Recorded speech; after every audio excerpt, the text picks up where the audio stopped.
Shalom, shalom, shalom. All right, shalom. Ashar, Yawam, Yahawada, Maccabees. Happy day of Judas Maccabees. I know it's late. I know. Give a chance for maybe one or two people to come up in here to get this little quick lesson that I'm going to do. Very short lesson concerning what we're celebrating tonight. Salakia, y'all. Sometimes y'all know I like to go live late so we don't get too many gainsayers and scoffers and people with nonsense on the comment board, and we can get right through the lesson. And y'all can, have the lesson for the rest of the day to go over. So tonight at sundown, all right, I celebrated a little bit earlier with my family, but I also want to come, shalom, I also want to come and do a little something live with y'all. So y'all can have, anybody that's up late, y'all can have, shalom, y'all. Shalom, everybody. Y'all can have, shalom, Brother Shem. Shalom, Karatazaya. I was about to say my wife, y'all. Yeah, names are similar. I need some glasses. But anyway, shalom, Ari. Tonight we're going to do, tonight is a feast day. Now, a lot of people struggle with keeping this feast day or doing it. But I had posted something earlier on my Facebook. I said, look, tonight is a feast. All right. First Maccabees, the 7th chapter. Y'all can read the story. Y'all can read the story. Say a prayer. Eat, drink, and be merry and feast. Tonight is a feast day. So I'm just doing a lesson for y'all kind of late. Like I said, I celebrated a little bit with my family earlier. My wife cooked, children, whatever the case may be. But I just came to do a little late night lesson for y'all on what this feast day is about. All right, this is a feast day, a day of gathering, a day of celebration. We know tomorrow's sundown and Wednesday sundown is the first and second day of Purim. But we supposed to keep all 3 of these days in a row. And with the calendar is out. The calendar has been out for about a month now. All right. Shout out to Brother Ari for hooking us up with the calendar. The calendar has been out now for about a month. So y'all should have saw on the calendar. Yo, it's a feast day tonight, even if you're keeping it at home. It's not a Sabbath. It's not Leviticus 23. This is not a Sabbath. Day of Judas Maccabees or destruction of Nicanor or Nicanor, tomato. I like to say Nicanor with that southern Judah pronunciation. Day of Judas Maccabees / day of Nicanor's destruction. That's what this day is. The 13th day of the 12th month. So we just celebrated the new moon on Wednesday, February 12th. So if you count 12 days at sundown, at even, you will get tonight, which is so-called February 22nd, 2021 at even. All right, so, all praise to, no, Salakia, my bad. We celebrated the new moon on Wednesday, February 10th. All right, the new moon was on the 10th, my bad, not the 12th. The 12th was a Friday. Because that wicked pagan Valentine's Day was that Sunday, the 14th. All right, Salakia, y'all. February 10th, Wednesday, February 10th at even, we celebrated the new moon. Shalom Tawada. We celebrated the new moon 12th month. All right, so from February 10th, Wednesday, till now, February 22nd at even, that's your 13th day of the 12th month, which is the Feast of Judas. We call it the Feast of Judas Maccabees here at HOI.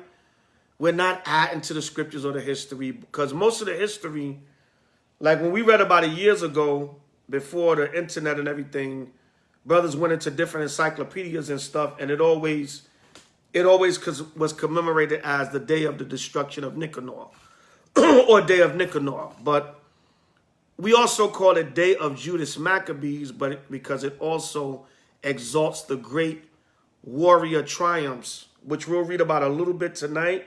but y'all can read on your own. First Maccabees, the 7th chapter, and Second Maccabees chapters 14 and 15 to get the complete story. Tonight, we're just going to jump around for the sake of time. I'm going to just get to certain points, but for y'all homework throughout the day tomorrow or the rest of the night tonight, if you're still up, you can read the entire chapters of First Maccabees chapter 7, Second Maccabees chapters 14 and 15. All right? Shalom, Sister Lioness Heart. All right? I thought I was supposed to speak to you this weekend, but I was in Detroit. But, you know, we'll connect another time, whatever. There was a lot going on. But, Shalom, Sister. All right, so anyway, so that's what this celebration is tonight.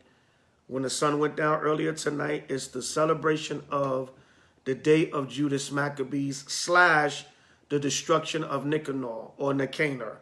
Tomato. All right, there's here brothers pronounce it both ways.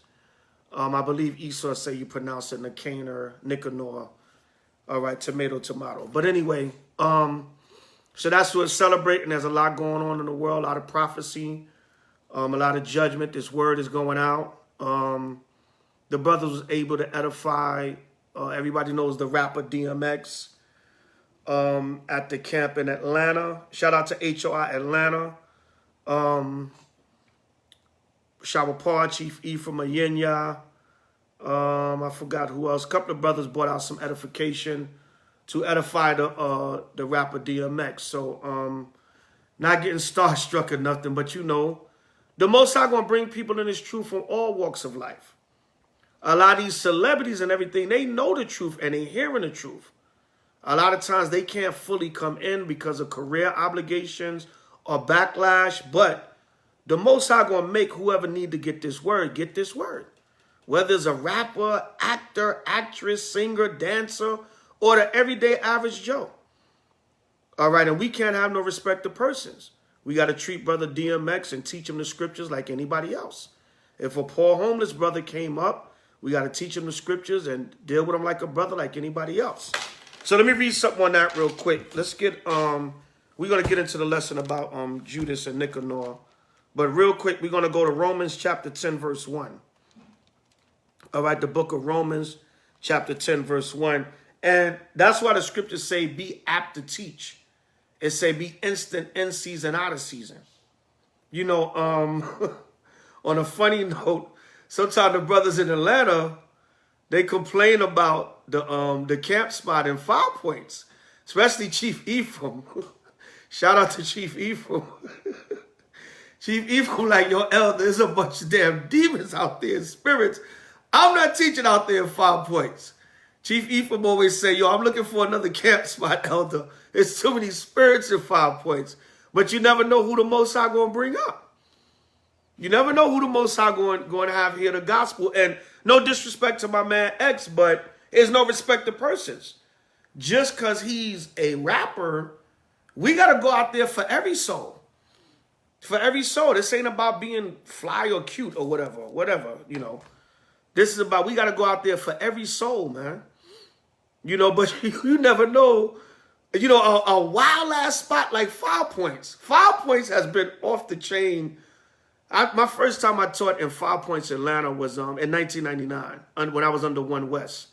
I was under no, matter of fact, we had split from One West. Some of the brothers that broke off from One West, they set up a camp in Atlanta. And I went down there to visit them and some of my family in Atlanta, and I went to camp with them. And 5 Points has been living hell since I can remember. It's been saturated with spirits since I can remember, from 1999, basically. But I seen videos of brothers. The brothers from One West was teaching in Atlanta in 5 Points from 1995. And I seen spirits out there from then. All right, so, you know, every camp zone might be different. Depending on where you at, zones might be different. You know, you might be like, I ain't teaching out there no more. It's too many goddamn spirits. But you never know who the Lord going to send in any zone. That's why basically I learned to say, look, I'll teach anywhere. You know, and I'll teach wherever. Because you never know who the Most High going to send up. All right, so That's a little fun I was having, because brothers be like, it's too many goddamn spirits in 5. Brothers be ready to shake the dust. I think the GMS Atlanta camp, that's why they stopped teaching in 5 points. They was like, it's too many spirits out. That's kind of how we started coming back.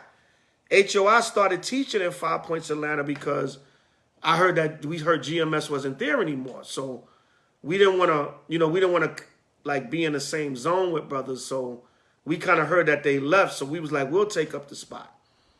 All right. And that's when we first started HOI Atlanta.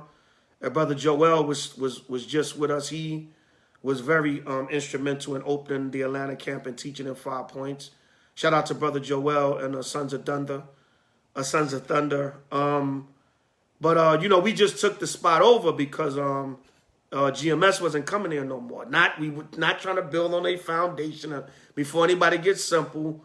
But at the time, Brother Joel was the only one that was affiliated with HOI that lived in Atlanta. So we would go down and visit and do camp with him. But eventually he got experience. He got a few brothers, and he started going out in 5 points because he was like, yo, GMS don't be here on the Sabbath no more. And that's how that all worked out, But, we've been out there for a minute teaching in that zone. But my point being, I say all that to say, you never know who the Most High could send in any zone. You never know who the Most High could send in any zone. All right, so Romans 10:1, it says, brethren, my heart's desire and prayer to Yahweh for Israel is that they might be saved. All right, so we pray that Israel will be saved. We don't know who's going to come. We don't know who all the 1/3 is. We don't know who all 144,000 are going to be. Our job is to go out there and fish. All right, Jeremiah 16:16. The Most High said, behold, I'm going to send for many fishers, and then I'm going to send for the hunters. But we still in fishing season now. We're very close to hunting season, but we still got to go out there and fish for our people. So we don't know. It could be a rapper, anybody. Like I said, from a brother like DMX, a hip-hop legend, many hit albums and records, to the down, it might be the poor, lowly, homeless brother in 5 points with spirits on him. But if you teach him, he might wake up and get this word. So, our job is our desire and prayer to Yahweh for Israel is that they might be saved from all walks of life. All right, so, shout out to the brother DMX. He came up, he was humble, he was in the spirit, he received the word, he exchanged numbers with him and Chief Ephraim. So, anything could come out of that. We're not starstruck, excited. Oh, it's like DMX is going to be in HOI. No, we're not saying that, all right? And we're not getting proud and puffed up. No, we dealt with many celebrities and people in the past. In Times Square, man, we had all kinds of celebrities that used to watch us, man. A lot of them used to stay in the cut because they didn't want the attention on them. Most of them never really came into the fold fully like that, but we don't know. They could be somewhere wearing fringes now. We don't know. It's all up to the Most High. Some of them may not be out on the forefront because of their careers and things like that. All right, like when you read about Nicodemus, St. John the 3rd chapter, Nicodemus was like a secret follower and believer of Yahushua, but he was a top man in the Pharisees. So he didn't want the backlash of the Pharisees being a follower of Yahushua. Y'all can read that on your own too, St. John the 3rd chapter. All right, so understand that. Verse 2, for I bear them record that they have a zeal of Yahweh. So Brother DMX, he's always talked about the Most High. He's always been a godly man. He always prayed. He would cry on stage. I would thank my Lord and Savior Jesus Christ. Okay, it says, for I bear them record that they have a zeal of Yahweh, but not according to knowledge. He was just doing it from a Christian standpoint. More so my Lord and Savior. But hopefully the seed was sown in Brother DMX. And, he can wake up and get this word. Or whatever the Most High have in store for him. But the brother always had the zeal. And we're not playing respect to persons or nothing like that. But the brother always had the zeal for the Most High. But from, more so a Christian standpoint. But he know a little scripture. If y'all notice, the brother, he quoted Romans 7:14 about, where Paul said, I do what I don't want to do, that's what I do. But what I want to do, I don't do.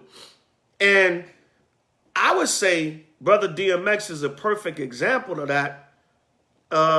Okay, shout out Issachar, SOT, Sons of Thunder. I got you, brother. I ain't forget you. I just came back from the East Coast, and I'm going to catch up on some orders. I got you, brother. Salakia about the delay, but I got you, brother. Stay strong in the spirit. Shout out to you and Sons of Thunder. All right. But, what I was saying, Salakia, the brother, we know the brother can relate to that because we all know, if you study hip-hop, you know about DMX.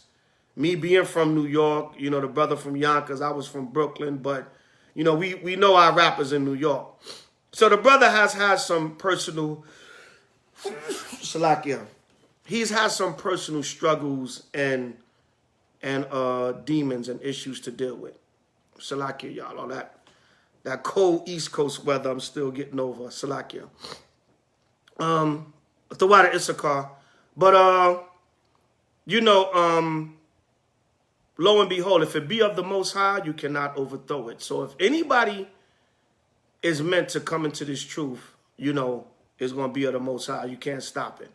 So, like I said, the brother X quoted that scripture from Romans 7:14 about struggling with the flesh. And we know some of the personal demons that brother DMX has struggled with. So may the Most High have mercy on him.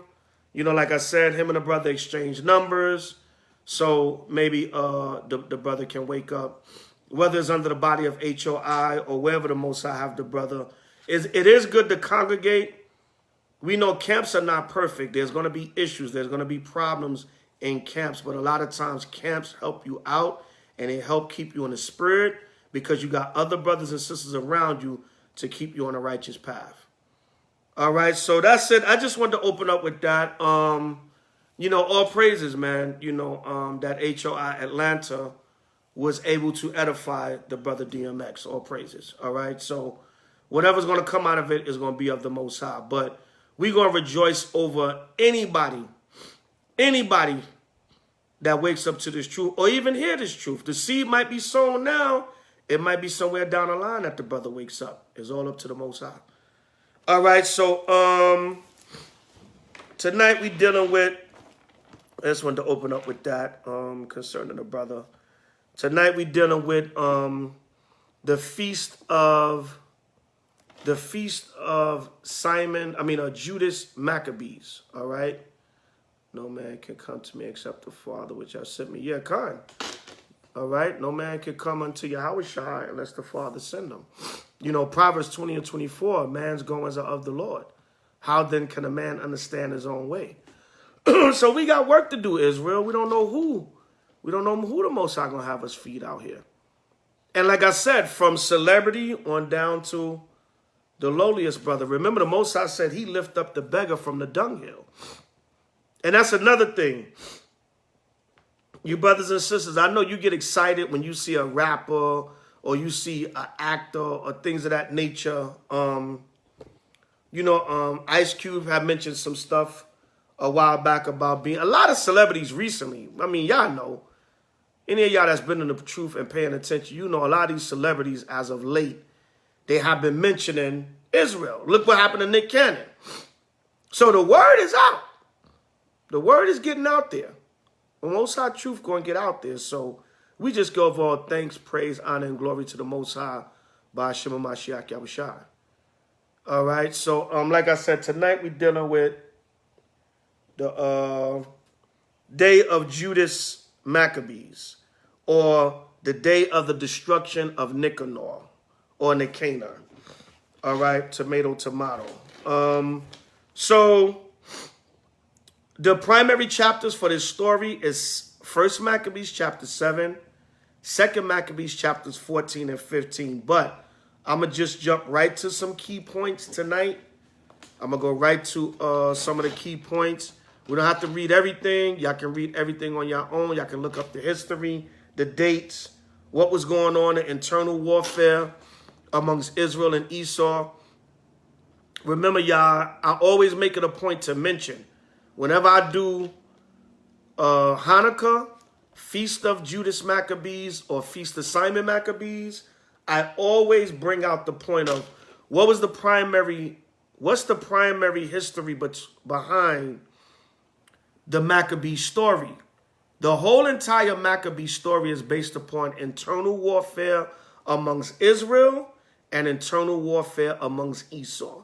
That's the primary gist of the story of the Maccabees. When y'all read it on your own and get all the history and the characters that was in it, you will understand why I say that. Khan, give me a Khan 777 if y'all understand that. But read the story on your own. Read all of the Maccabees. Read 1st and 2nd Maccabees on your own so you can get the history of what was going on. But tonight we're going to get right to some key points so you can understand what you're celebrating tonight and you can know for the future. In the past, we have done services. Shalom, Macc. Brother Nathaniel in the house. Shalom, Harlem World, New York. All right. So we're going to get some key points so you know what you're celebrating and you can read on your own. In the past, I've gone over this every year. We go over this story. Some of the videos might still be up. We do apologize. A lot of our archive videos, we lost them when HOI Awaken Israel got taken down on YouTube. We still got a lot of them backed up, but we got to just re-upload them. We got to re-upload them. But a lot of the lessons, everything, a lot of you, what HOI teach on this, what HOI teach on that, we had all the lessons on that channel. You might have had to go back. You might have not seen a certain topic. You might have had to go back a while, but you could have damn near typed in anything and we had something on it on that channel. But, you know, the demons got together and flagged and destroyed our page. So we got a lot of that backed up, or we just going to have to do a lot of them lessons all over again. All right, if it be the Most High will. And then put them on websites where they can't take them out. But we had these lessons year after year. If you went to Awaken Israel, we might have had 5 or 6 Day of Judas videos. We might have had 5 or 6 or 7 Purim. Because every year back to back, we was doing the feast days and posting them up. All right, so you can learn if you watch a video, if you watch 6 different lessons from 6 different years on a feast day, you're supposed to know that damn feast day like the back of your hand. Because every year we're going to bring out different information, and every year we're going to go over the gist of what the story's about. All right, so any of y'all that was watching, and you can probably type it in and still find it. There's a lot of people that post our videos randomly. But we'll get back up to speed with that if it be the Most High will. All right, but you know, these demons is taking out our content, so we have to back it up on formats where they can't take it out. All right, but nevertheless, we still gonna do the stories and the breakdowns each year, so you'll still understand. All right, so we're gonna start with 1 Maccabees chapter 7 and verse 26. So what's going on here to bring you up to speed?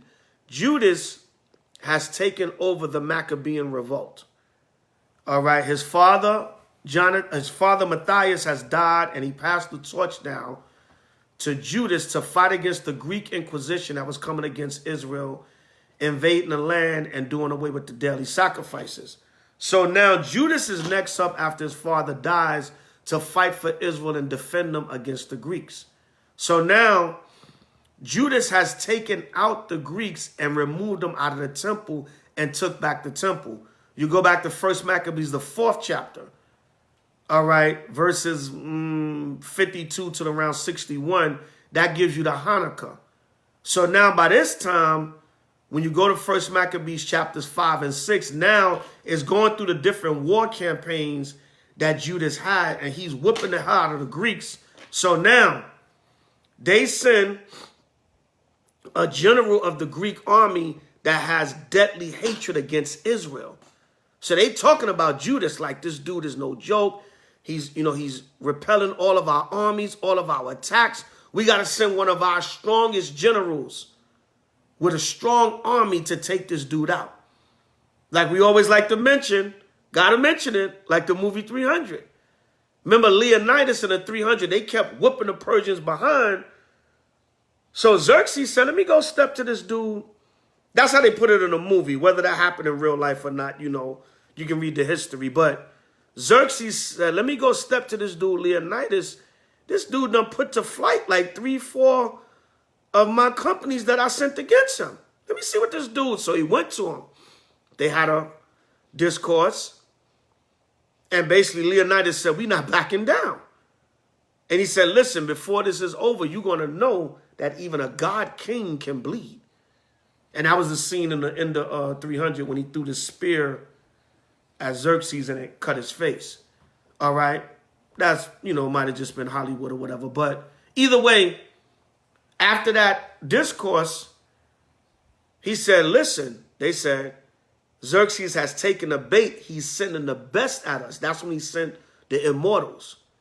All right, the Persian immortals. All right, which was an actual real contingency of an army, part of the Persian army. That was supposed to be part of the elite force of the Persian fighters. All right, and he sent them at him. So similar to what's going on here. All right, King Demetrius is upset that Judas is whooping everybody. All the different armies and companies that's coming against him, he whooping them. So he said, look, let me get somebody. Let me get this devil that hates Israel. I know he's going to take up a strong army with him and defeat this Judas Maccabees. So that's what's going on now from 1 Maccabees chapter 1 up to chapter 6. Up to chapter 7. So now I'm going to jump to the middle of 7 just to give you the understanding. Y'all can read verses 1 to 25 on your own to get the understanding. So 1 Maccabees 7:26. It says, then the king sent Nicanor, one of his honorable princes, a man that bare deadly hate unto Israel, with commandment to destroy the people. See that? So he said, listen, go up and I want you to destroy that Judas and destroy all his company, destroy the people. Because you got deadly hatred. You know why when you hate somebody, you ever hear about that curse that's on us? Hell, Deuteronomy 28, 54 on down. His eyes shall be evil towards his brother. You ever hear about the violent killings that we just do amongst each other? Not even the killings that Esau has done to us over the years. But that too, look at what happened to Emmett Till. All right, Emmett Till. That's that hatred that Esau has towards Israel. Same thing with Nicanor. So if you send somebody like that, that's a rough enemy you got to fight. If somebody got some death, they're going to come at you with all their hatred and fury. They're going to try to do you in. So he said, listen, this is who I got to send against this Judas Maccabees because he's a deadly warrior. All right, so reading on, it says, so Nicanor came to Jerusalem with a great force and sent unto Judas and his brethren deceitfully with friendly words, saying, see that? There goes Esau. Deceitfully with deadly words. All right. If it's all about peace, why you coming with this great force? Why you ain't come with a small contingency of men? All right. You might think, okay, I need to bring an army with me just in case. But no, you brought that army with you to get Judas comfortable and then try to take him out. All right. It says, brother, deceitfully with friendly words, saying, let there be no battle between me and you. I will come with a few men that I may see you in peace. He came therefore to Judas, and they saluted one another peaceably. Howbeit the enemies were prepared to take away Judas by violence. So basically what happened is he had the larger portion of his army in the cut, but he actually came to Judas with a smaller portion of men to butter him up and get him comfortable. All right. It says, which thing after it was known to Judas, to wit, that he came unto him with deceit, he was sore afraid of him and would see his face no more. So Judas was like, wait a minute, he got a hold to what this dude is really up to. I'm not going to be around this cat. So he can try to set me up, so he can line me up. All right. It says, Nicanor also, when he saw that his counsel was discovered, went out to fight against Judas beside Kafar Salama. All right, Kafar Salama, I believe, was Manasseh's land. That was part of the tribe of Manasseh's land. when you check out Kafar Salama. That was a part of the portion of Manasseh's land, all right?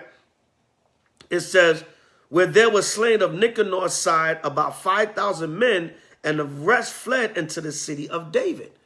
All right, see that? It said, listen, they slew them, and the rest fled into the city of David, which is Bethlehem.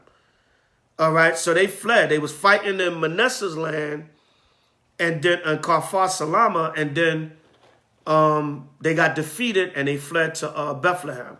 All right, so 33. After this went Nicanor up to Mount Zion, and there came out of the sanctuary certain of the priests and certain of the elders of the people to salute him peaceably and to show him the burnt sacrifice that was offered for the king. See that? The Israel, we were a people of peace. So they was trying to show Nicanor, look, we offering sacrifices. We even burnt the offering for the king.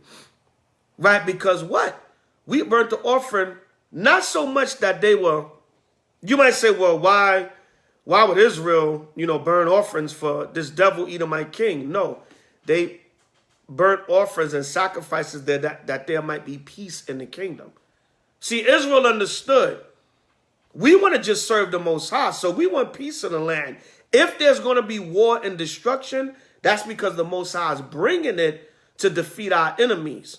But if he's going to have us dwell in this land, that's like now. Don't you get up and pray every day that you have a good day, Most High protect you and guide you, nothing happen. The place that you work at, the damn building don't get blown up by terrorists.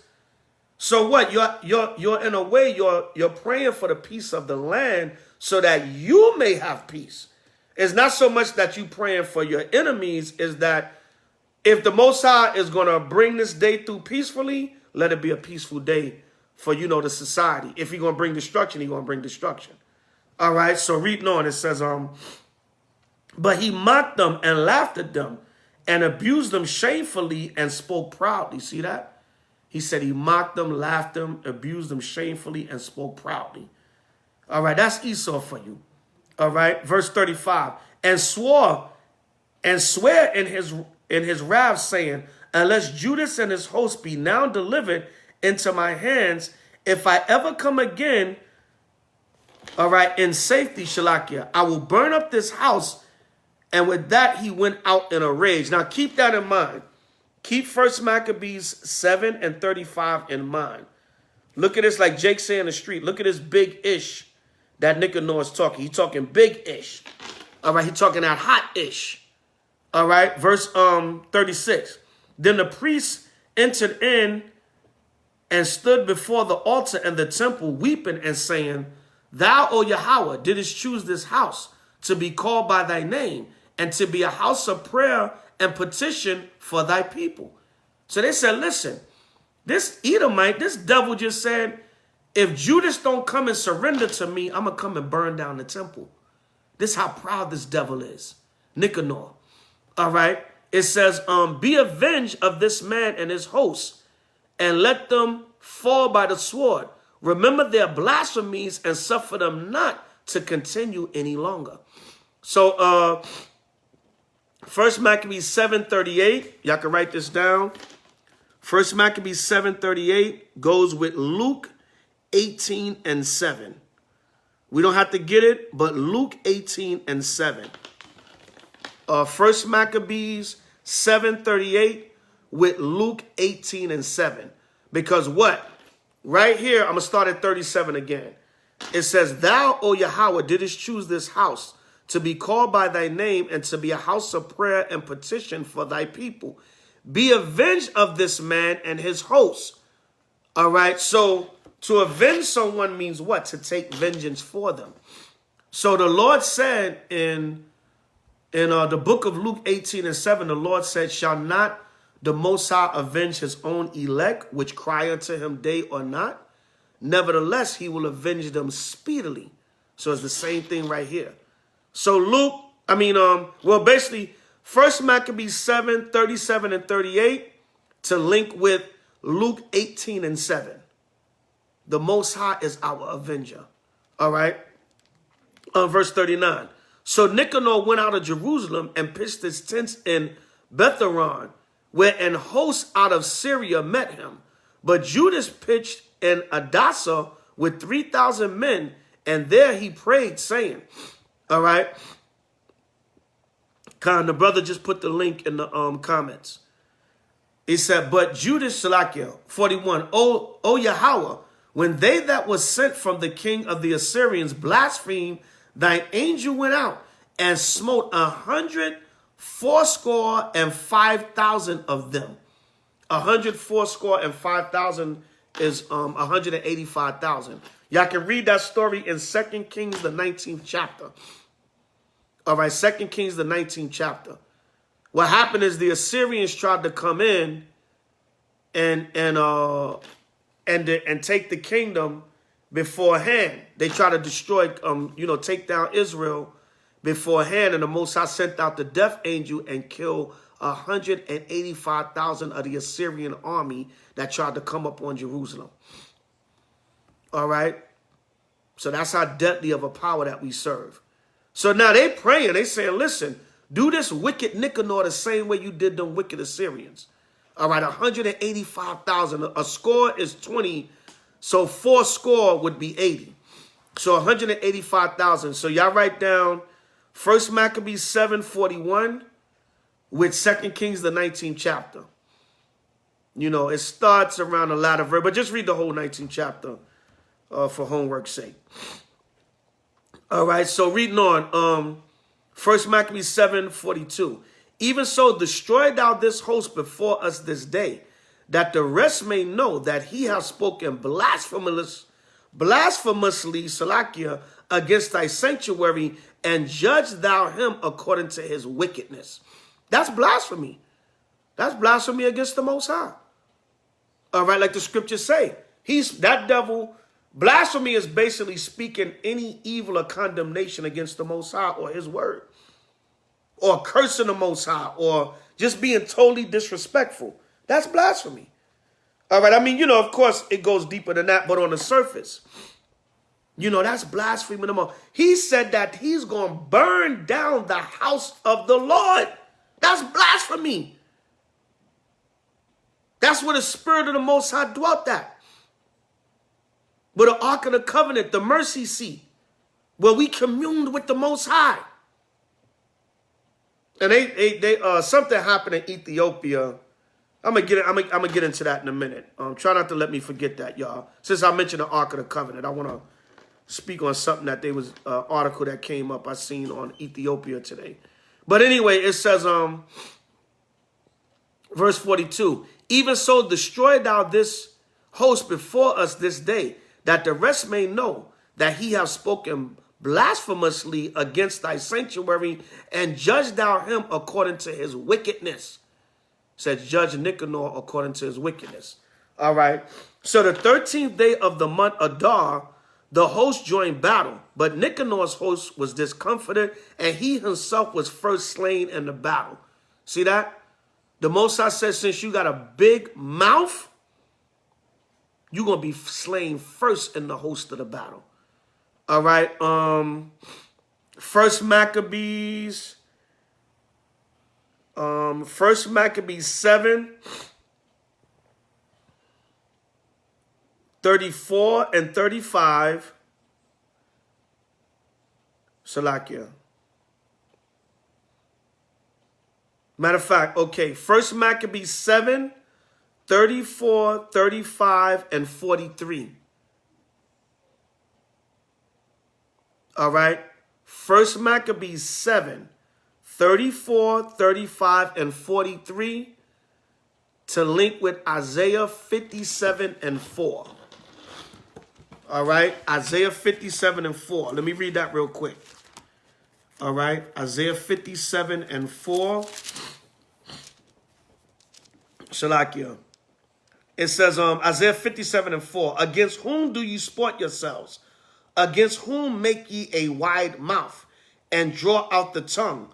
Are ye not children of transgression, a seed of evildoers? See that? So the Most High said, listen, and the Most High was checking Israel then. And how much more a heathen that opened his big mouth. So guess what? Because in verse 34 and 35, it said, Nicanor mocked the priests After they said they burnt offerings, to the king, he mocked them and he said, listen, if you don't bring Judas to surrender, I'm going to burn this temple to the ground. All right. So he opened his wide mouth against the Most High.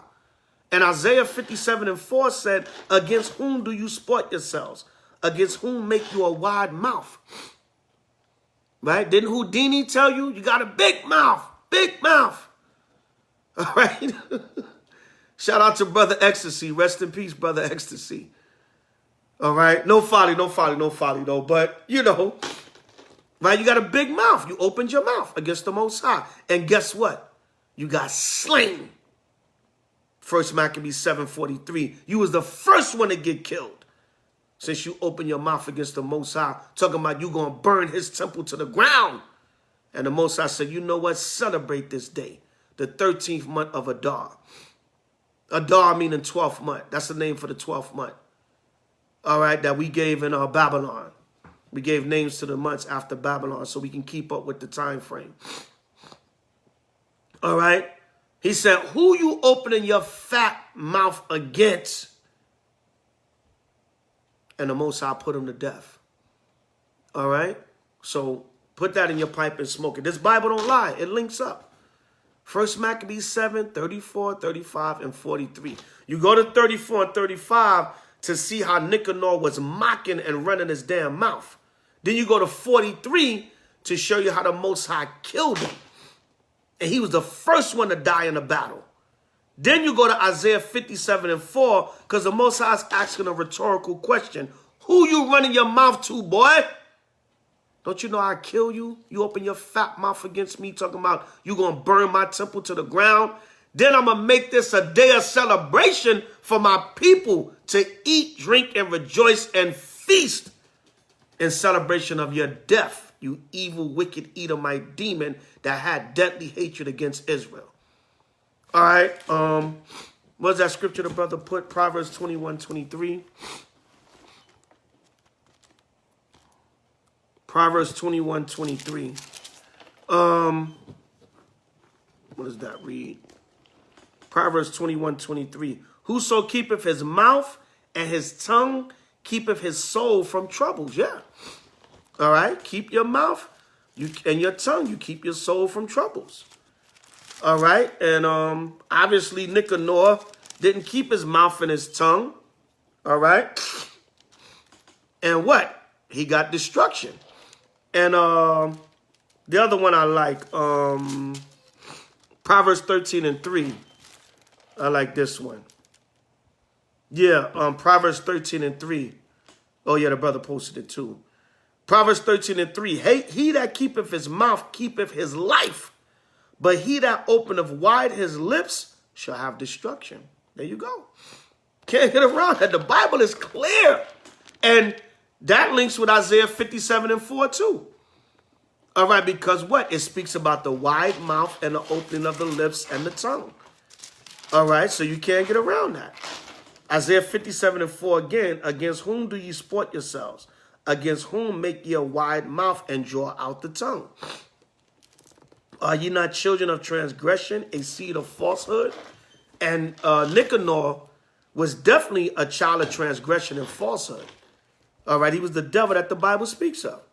All right, so reading on, it says 44, 1 Maccabees 7:44. Now when Nicanor's host saw that he was slain, they cast away their weapons and fled. And they pursued after them a day's journey from Edessa unto Gazara, sounding an alarm after them with their trumpets. See that? Because what? When we went to war, we had different sounds of the trumpets. All right. You can write down Numbers 10, verses 1 through 9. Numbers 10, verses 1 through 9 with 1 Maccabees 7:45. All right. These precepts link up. 1 Maccabees 7:45 with Numbers 10, verse 1 through 9. Verse 46. Whereupon they came forth out of all the towns of Judea round about and closed them in, so that they, turning back upon them that pursued them, were all slain with the sword, and not one of them was left. So you see that? The Most High took out Nicanor first, and then his whole army was slain. all right, by the mighty hand of Judas, the mighty warrior. All right, it says, afterwards they took the spoils and the prey and smote off Nicanor's head. So this is going to get deep. It said he smote off Nicanor's head and his right hand, which he stretched out so proudly, and brought them away and hanged them up toward Jerusalem. So he said, not only you was running your mouth, you're going to die, you're going to get killed. Your whole army going to get killed. Then I'm going to chop your damn head off. I'm going to chop off that right hand that you pointed to the temple and said you're going to burn it down to the ground. And now Judas is going to hang it up and make a mockery of you since you mocked the Most High. Don't play with the Lord, man. Don't play with the Lord. He'll get you and he'll do you dirty. Wait till we read about Purim tomorrow. This is a season. This is a 3-day feast day holy season of nothing but our Edomite enemies getting they behind handed to them by the Most High, by Hashem Mashiach Yahushua. And he told us to celebrate each and every one of these days. These 3 holy days back to back. All right, it says, for this cause the people rejoiced greatly, and they kept that day a day of great gladness. Oh, well, what kind of God you serve? He's celebrating death? You damn right. He's celebrating the death of a wicked enemy that spoke up against him and his people in his temple. How you going to fix your mouth to say you're going to burn the house of God to the ground? Are you serious? The house of the Lord, the mercy seat, the ark of the covenant, the priests, the sacrifices, the incense burning, the place of worship, the place of sacrifice for Israel to be forgiven their sins. And you talking about you're going to burn it to the ground? And you already bear deadly hatred to Israel, the Lord's chosen people. What you think the Lord going to do to you? All right, verse 49. Moreover, they ordained to keep yearly this day, being the 13th of Adar. Thus the land of Judah was in rest a little while. See that? So they ordained to keep yearly this day, being the 13th day of Adar. So today would be the 13th day of the 12th month. The 12th month started for us February 10th, sundown at even. So 12 days at even, which today, February 22nd, but when the sun goes down, it's technically like going into the next day, February 23rd. But you got to start at the ending of that 22nd day to go into the 13th day. The 23rd going into the 13th day. And we all know 10 plus 13 means equals 23. So we in the 13th day of the month Adar. Tomorrow's sundown is the 14th day. And then Wednesday's sundown is the 15th day. Those are the 2 days of Purim, like we're going to read about in Esther. We'll read about that story tomorrow.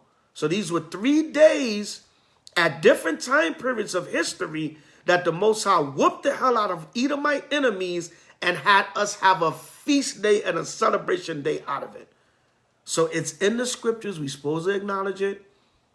You know, a lot of Israel may not put their spirit into this as much as, you know, Passover or Tabernacles or Feast of Dedication or whatever, but it is our feast day, or New Moon, but it is our feast day. Some of you, because of captivity, jobs, work, or whatever, it's hard to celebrate 3 feast days in a row, but make it your business. It's a great time of the year for us also. All right, a great season. Purim and the destruction of Nicanor, 13th, 14th, and 15th day of the 12th month. When you do the calculations on the Hebrew calendar, that's what they get. And we gave y'all the calendar about a month ago. Y'all should have knew this day was coming up. See, a lot of y'all are just focused on Purim, which is fine. Sometimes y'all will, you know, if you don't get together all 3 nights, you'll put everything into one night and mention all you know, both of the stories, which is cool too, because it is the season. All 3 days kind of coincide with each other. All right, but this is what we're celebrating tonight, the destruction of Nicanor. So now let's go to, we're going to go to 2 Maccabees, the 15th chapter. And we're going to breeze through that real quick. 2 Maccabees, the 15th chapter. All right. When everybody have it, put up a con 777 on the comment board. All right. 2 Maccabees, the 15th chapter. It says, but Nicanor, hearing that Judas and his company were in the strong places about Samaria, resolved without any danger to set upon them on a Sabbath day. So now, the book of 2 Maccabees goes deeper into all the war campaigns of Judas Maccabees. But the book of 2 Maccabees, the 15th chapter, links up. It's the telling of the story, the same story of 1 Maccabees, the 7th chapter, is the same thing. All right. 2 Maccabees is kind of more so about exalting Judas and his war campaigns. So it ends off with him defeating Nicanor. That's how 2 Maccabees ends off. And, you know, the feast day being established. Verse 2, 2 Maccabees 15:2. Nevertheless, the Jews that were compelled to go with them said, "Oh, destroy not so cruelly and barbarously, but give honor to that day, which he that seeth all things have honored with holiness above other days." Even the Jews that had sold out and was fighting with the Greeks with Nicanor, they said, don't fight against him on a Sabbath day, not that day. Verse 3, then the most ungracious wretch, look what the Most High called them, ungracious wretch. All right, now look up those two words and see what they define him as. An ungracious wretch. All right, that's what the Lord called Nicanor.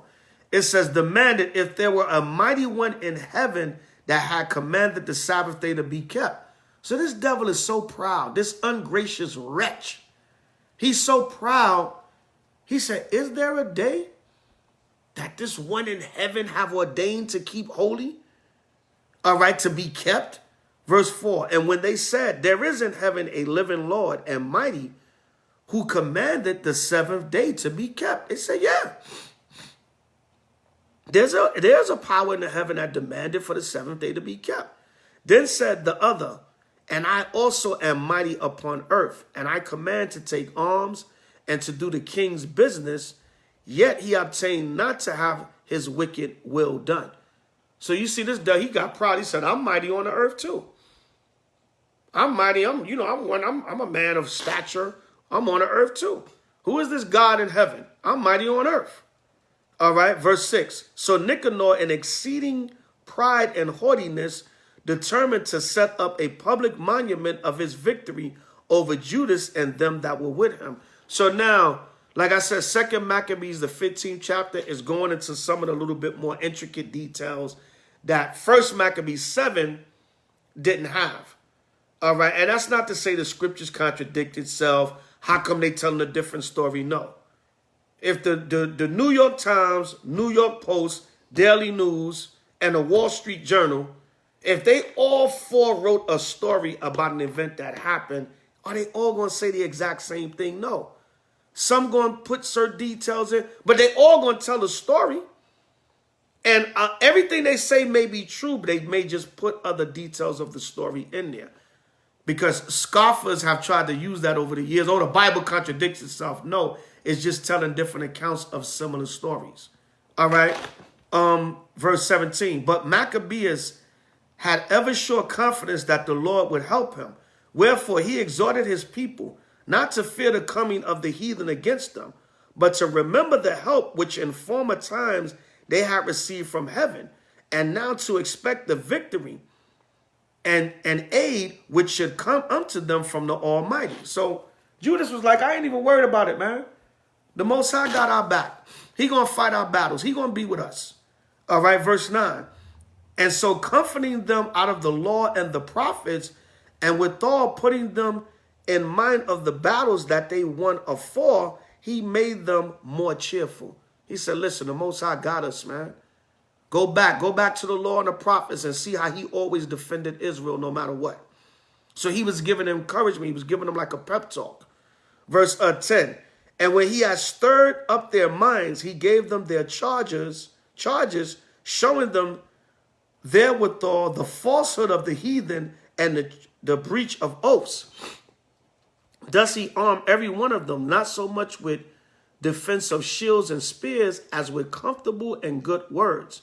And beside that, he told them a dream worthy to be believed, as if it had been so indeed, which did not a little rejoice them.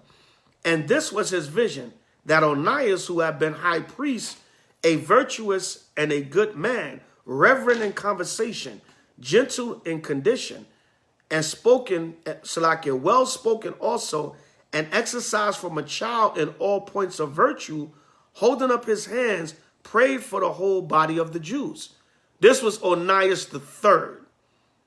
All right, Onias the third, which was he was having issues with Alchemus and Jason. All right, when you read the beginning of Second Maccabees, it tells you that there was confusion amongst Israel because Onias the third, he was a righteous priest of Israel that wanted to do right by the Most High. But you had Alchemus and you had Jason, which they wanted to rule over the priesthood, but they wanted to have unity with the Greeks. They wanted to help to oppress their own people. If you can't beat them, join them. A gift destroys the heart. Like these sellout Negroes now. Esau, the white man, get them a position and let them rule, and they just go along with Esau to destroy their own people. Same thing was happening then. Internal warfare amongst Israel and internal warfare amongst the Greeks, the Romans, and the Edomite rulers. All right.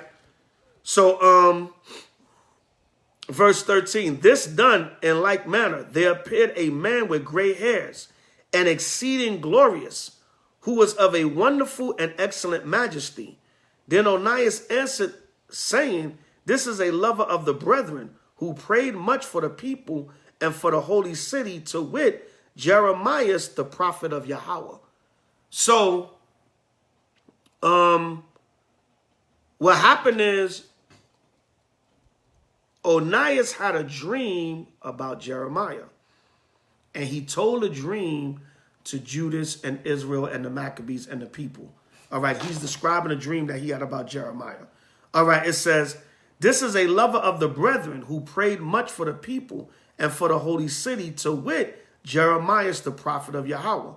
Whereupon Jeremiah, holding forth his right hand, gave to Judas a sword of gold, and in giving it spake thus, take this holy sword, a gift from Yahweh, with which thou shalt wound the adversary. So that golden sword, you can go to 1 Maccabees, the 3rd chapter. 1 Maccabees, the 3rd chapter will tell you that Judas had a battle against a general named Apollonius. And what happened is Judas killed Apollonius and took his golden sword. So the dream that Onias had about Jeremiah handing Judas a golden sword. Okay, Salakia, y'all. Had a little technical difficulty. Salakia, y'all, I'm back. All right. So that was the fulfillment of the dream. All right, that Jeremiah had. So that Onias had. All right, so it says verse 16, 2 Maccabees 15:17. Thus being well comforted by the words of Judas, which were very good and able to stir them up to valor and to encourage the hearts of the young men, they determined not to pitch camp, but courageously to set upon them and manfully to try the matter by conflict, because the city and the sanctuary and the temple were in danger. So once Judas told him about that dream that Onias had, and that Jeremiah gave him, that handed him that golden sword in the dream, and it was fulfilled through him defeating Apollonius in 1 Maccabees, the 3rd chapter, he stirred the people up, and they said, look, we're going to fight. All right, verse 18. For the care that they took for their wives and their children and their brethren and kinsfolk was in least account with them. But the greatest and principal fear was for the holy temple. See that? So remember, the Most High said, look, you know, who is my mother, my brother, or my sister? Those that do the will of the Father. So look, it's not that they didn't care for their wives, their children, and their brethren, but they said, look, we got to do this work of the Lord. We got to fight this fight.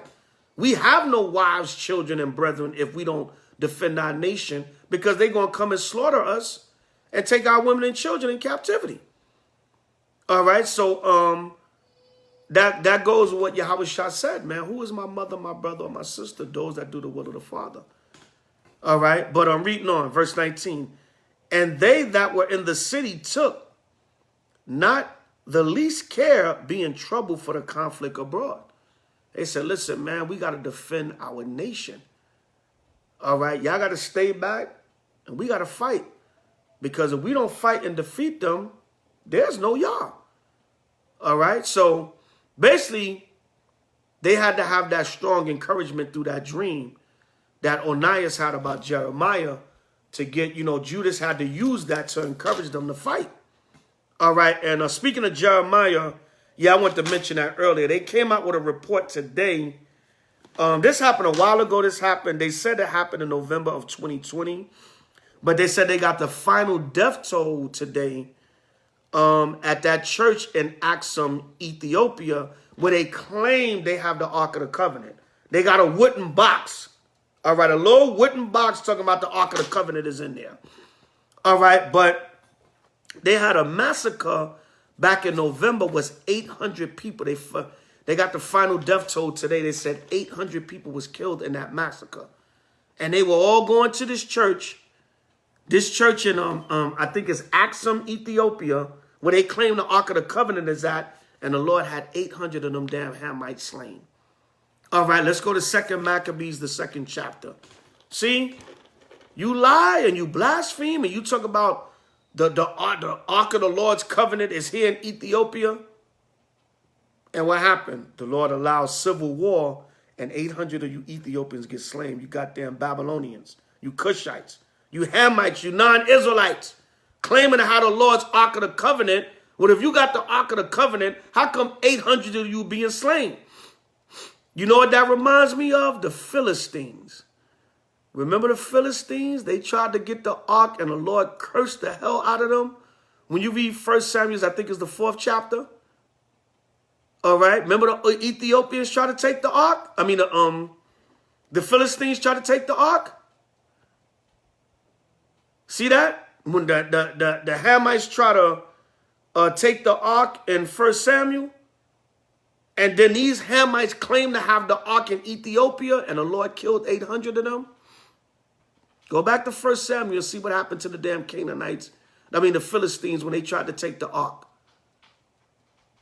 All right, so the Most High don't play that. Now these damn Hamites in Ethiopia, in Axum, Ethiopia, with that damn church, talking about the Ark of the Covenant is there in a damn wooden box. And what happened? The Lord had 800 of them slain in civil war.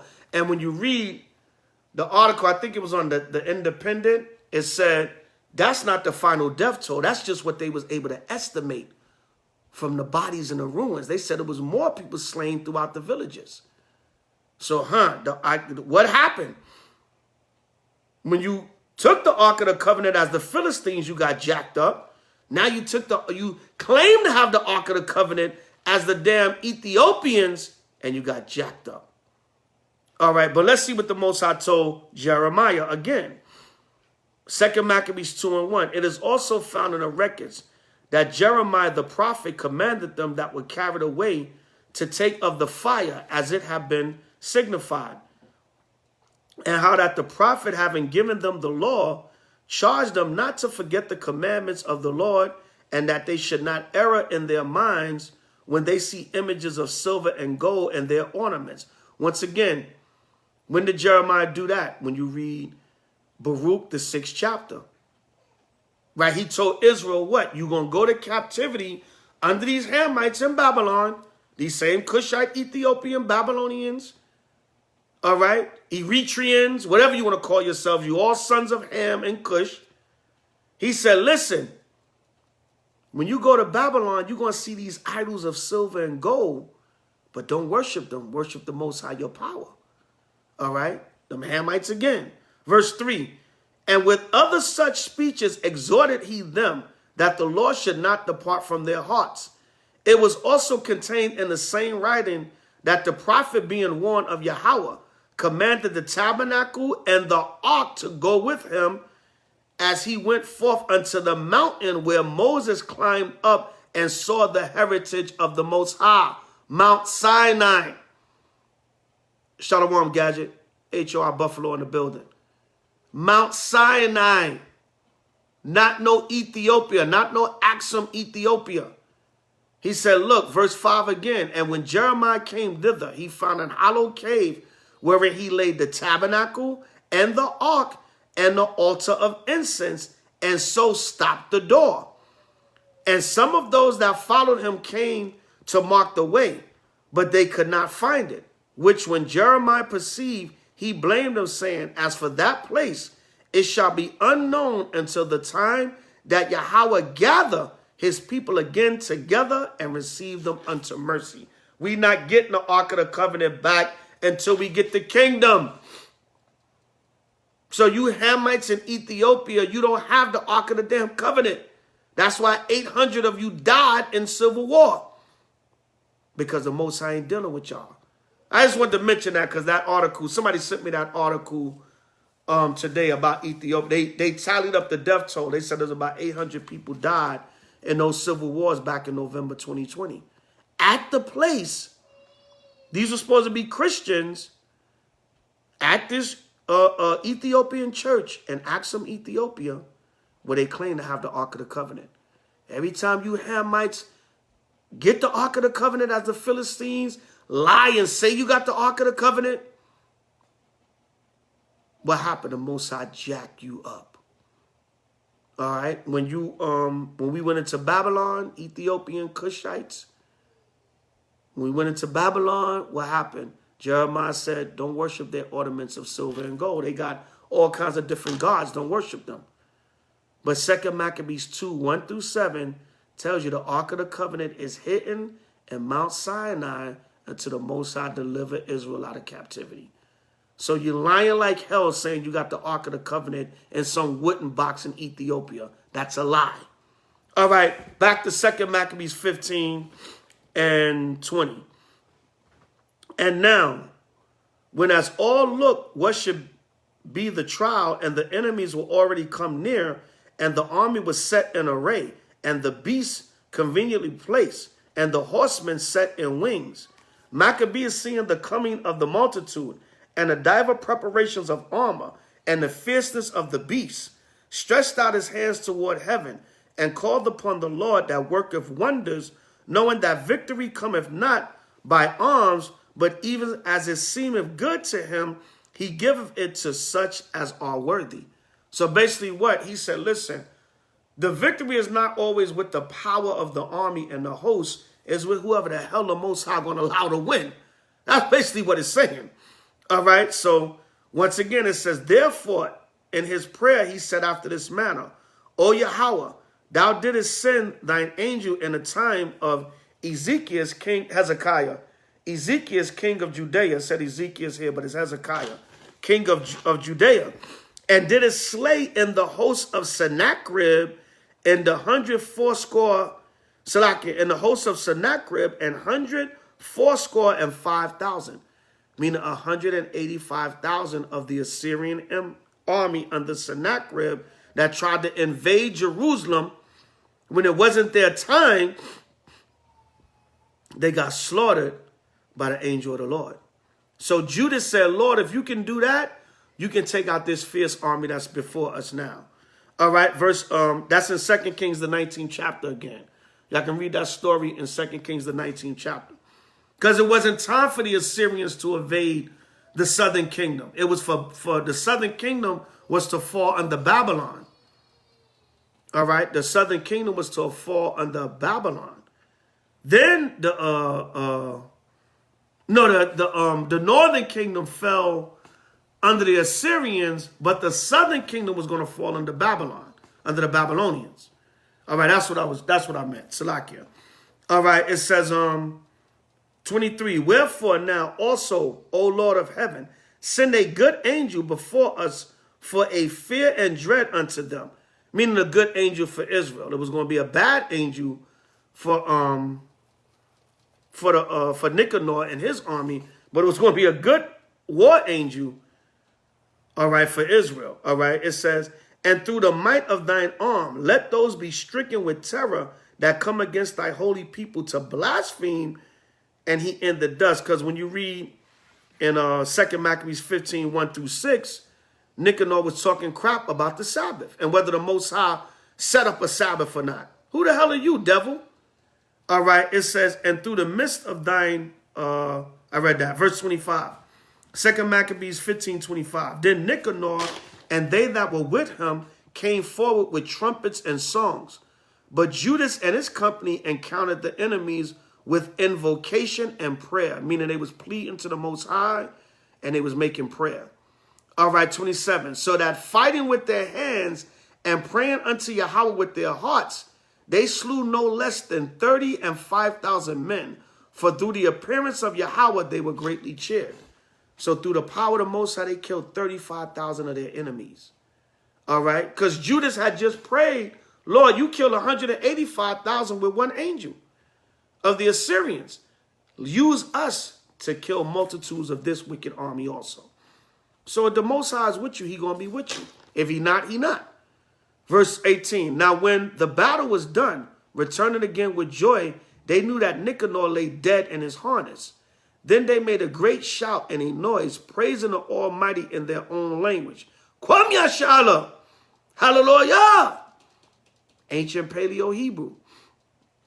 All right, 30.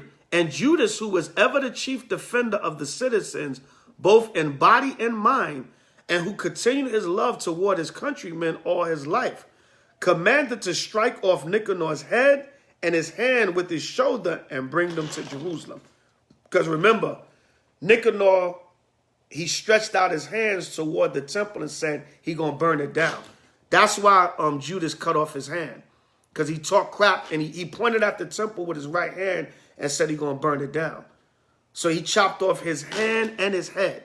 I'm going to read it again, verse 30. And Judas, who was ever the chief defender of the citizens, both in body and mind, and who continued his love toward his countrymen. That's a racist statement right there. It said Judas continued his love toward his own countrymen. I only love my people. Ain't nothing wrong with that, and I'm still a man of the Lord. All his life commanded to strike off Nicanor's head and his hand with his shoulder and bring them to Jerusalem. So when he was there and had called them of his nation together and set the priests before the altar, he sent for them that were of the tower. Once again, it says them of his nation. All right, that's a racist statement right there. Most High is only for his people. His servants are only for their own people. Verse 31, and showed them vile Nicanor's head and the hand of that blasphemer, which with proud brags he has stretched out against the holy temple of the Almighty. He said, listen, I cut off that same hand that he pointed at the temple and said he's going to burn it down to the ground. So I'm going to chop that same arm off. All right, and I'm going to chop his vile head off. All right, it says, and when he had cut out the tongue of that ungodly Nicanor.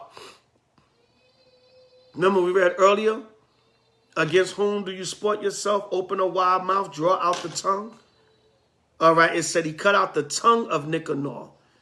And when he had cut out the tongue of that ungodly Nicanor, he commanded that they should give it by pieces unto the fowls and hang up the reward of his madness before the temple.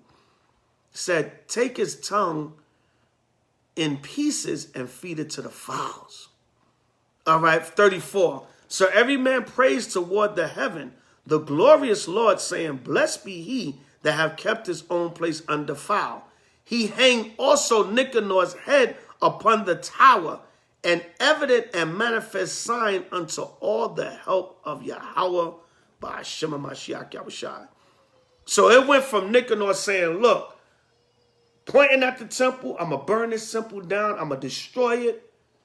All right, I'm going to burn it to the ground. To what?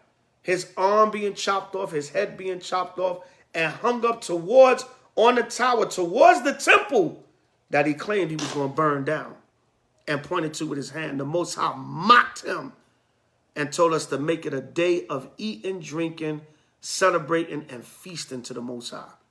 All right, it says, and they ordained all with a common decree in no case to let that day pass without solemnity, but to celebrate the 13th day of the 12th month, which in Assyrian tongue is called the Dar, the day before Mordecai's day. So what is Mordecai's day? That's tomorrow. That's Purim. Mordecai's day is another day for Purim. Even though Purim is based upon the story of Esther, but Mordecai is a key factor. Mordecai the Benjamite. which we're going to read about that tomorrow and Wednesday. He's a key factor in the story of Purim. That's why Purim was also known as Mordecai's Day. That's why we call this day is the destruction of Nicanor, but we also call it the day of Judas Maccabees. All right, so Mordecai's Day, 1 Maccabees 15 and 36, Mordecai's Day is another day for Purim.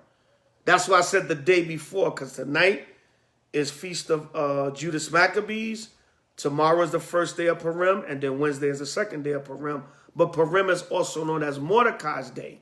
So, day of Judas Maccabees and destruction of Nicanor, it was the day before Mordecai's Day. If everybody understand, give me a con 777. If y'all still awake. Verse 37, thus went it with Nicanor, and from that time forth the Hebrews had the city in their power, and here will I make an end. And if I have done well, and as is fitting the story, it is that which I desired. But if slenderly and meanly, it is that which I could attain unto. In other words, Jason, this author Jason that wrote 1st and 2nd Maccabees, he said, listen, I told the story according to the information that I had, and I did the best I can to give you the exact, accurate facts of the story. All right, verse 39. For as it is hurtful to drink wine or water alone, and as wine mingled with water is pleasant and delighteth the taste, even so speech finely framed delighteth the ears of them that read the story, and here shall be an end. So just like water is good with wine, that's how we drunk our wine. That's how the Jews drunk, we drunk our wine with water. He said, just like wine and water is pleasant, so telling a good story is pleasant also. So telling this great story of how our enemy Nicanor was defeated by the hand of Judas Maccabees and Israel. All right, and we made a day of celebration out of it, eating, drinking, feasting. The 13th day of the month of Adar, the 12th month, the day right before Mordecai's Day or Purim. All right, so all praise to Yahweh Ba'Shem HaMashiach Yahushai. All right, that's the feast or the day of Judas Maccabees. And like I said, Salakia, y'all can read all of 1 Maccabees 7 and also read 2 Maccabees 14. You can read 14 and 15 again. 14 goes a little bit into more details about the tension between Nicanor and Judas. All right, so y'all can get more information on that. But just for the sake of time, it's late. We just went straight to 15. All right, so, Ashar, Yawam, Yahawada, Makwabaf. Happy day of Judas or Judah Maccabees. All right, because Judas is just Greek for Judah. All right, his name was Judah, but he was a Levite. His name was Judah Maccabee, but he was a Levite. And if y'all notice, check something out, right? Y'all notice that movie came out this month, Judas and the Black Messiah. All right. Now, it's supposed to be Black History Month. All right. Now, this is some true so-called Black history for you right here, because everybody we reading about, except for Esau, of our people are people of color. We know the Jews are black, dark, Negroes, West Indian, Haitian, all right? The Northern Kingdom. We know we different shades of brown or so-called black. All right, but notice how they come out in February, so-called Black History Month, the month where we celebrate the day of Judas Maccabees, Judas and the Black Messiah. All right, I'm putting my tinfoil hat on now. Oh, elder, that don't mean nothing. That's a conspiracy. No. Are they trying to tell us something? Are they trying to tell us something? Do they know that Judah Maccabee, was a black man? Judas and the Black Messiah? The movie is based upon the Black Panthers. All right, I saw some of the movie. I didn't watch all of it. I streamed some of it. I got to watch the rest of it. But if I seen one movie about the Black Panthers, I seen them all. I watched so many documentaries on the Black Panthers, and I read up on them so much. I basically know the story, how they set up Fred Hampton and how they infiltrated the Panthers and all that. But I'm gonna still watch the movie for edification. But I don't know. It just am I reaching, y'all? Maybe I'm reaching, but it's so-called Black History Month. Most of the time, Purim and Day of Judas Maccabees fall in February. Mostly every year. They could fall in early March. Sometimes they might fall in early March. But for the most part, depending on how you calculate your new moons, mostly every year, the Day of Judas Maccabees and Purim is going to fall in February. They're going to fall sometime in February, normally. So, it's just things that make you go, like Arsenio used to say.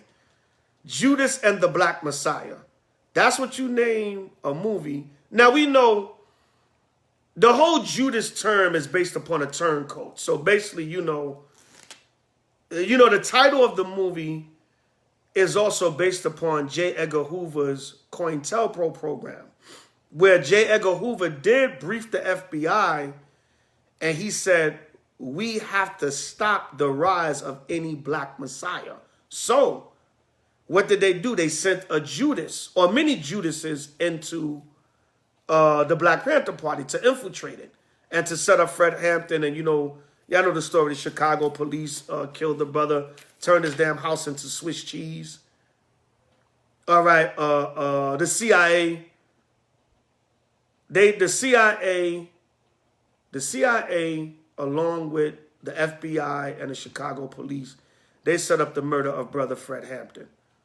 All right, but it came down from the CIA. But J. Edgar Hoover and the FBI was a big part of it. But they said, we must stop the rise of any Black Messiah. So they named the movie Judas and the Black Messiah, like Judas in the scriptures that betrayed Yahushua. All right, or they got a saying. They call it a Judas goat. You're a goat. You got a goat. You're a Judas goat. You're a turncoat. All right. They had the book, The Judas Factor, the plot to assassinate Malcolm X, the Judas Factor. So Judas is just a Greek way of saying Judah. All right. But it became, it took on a persona from Judas in the Bible, betraying Yahushua. All right.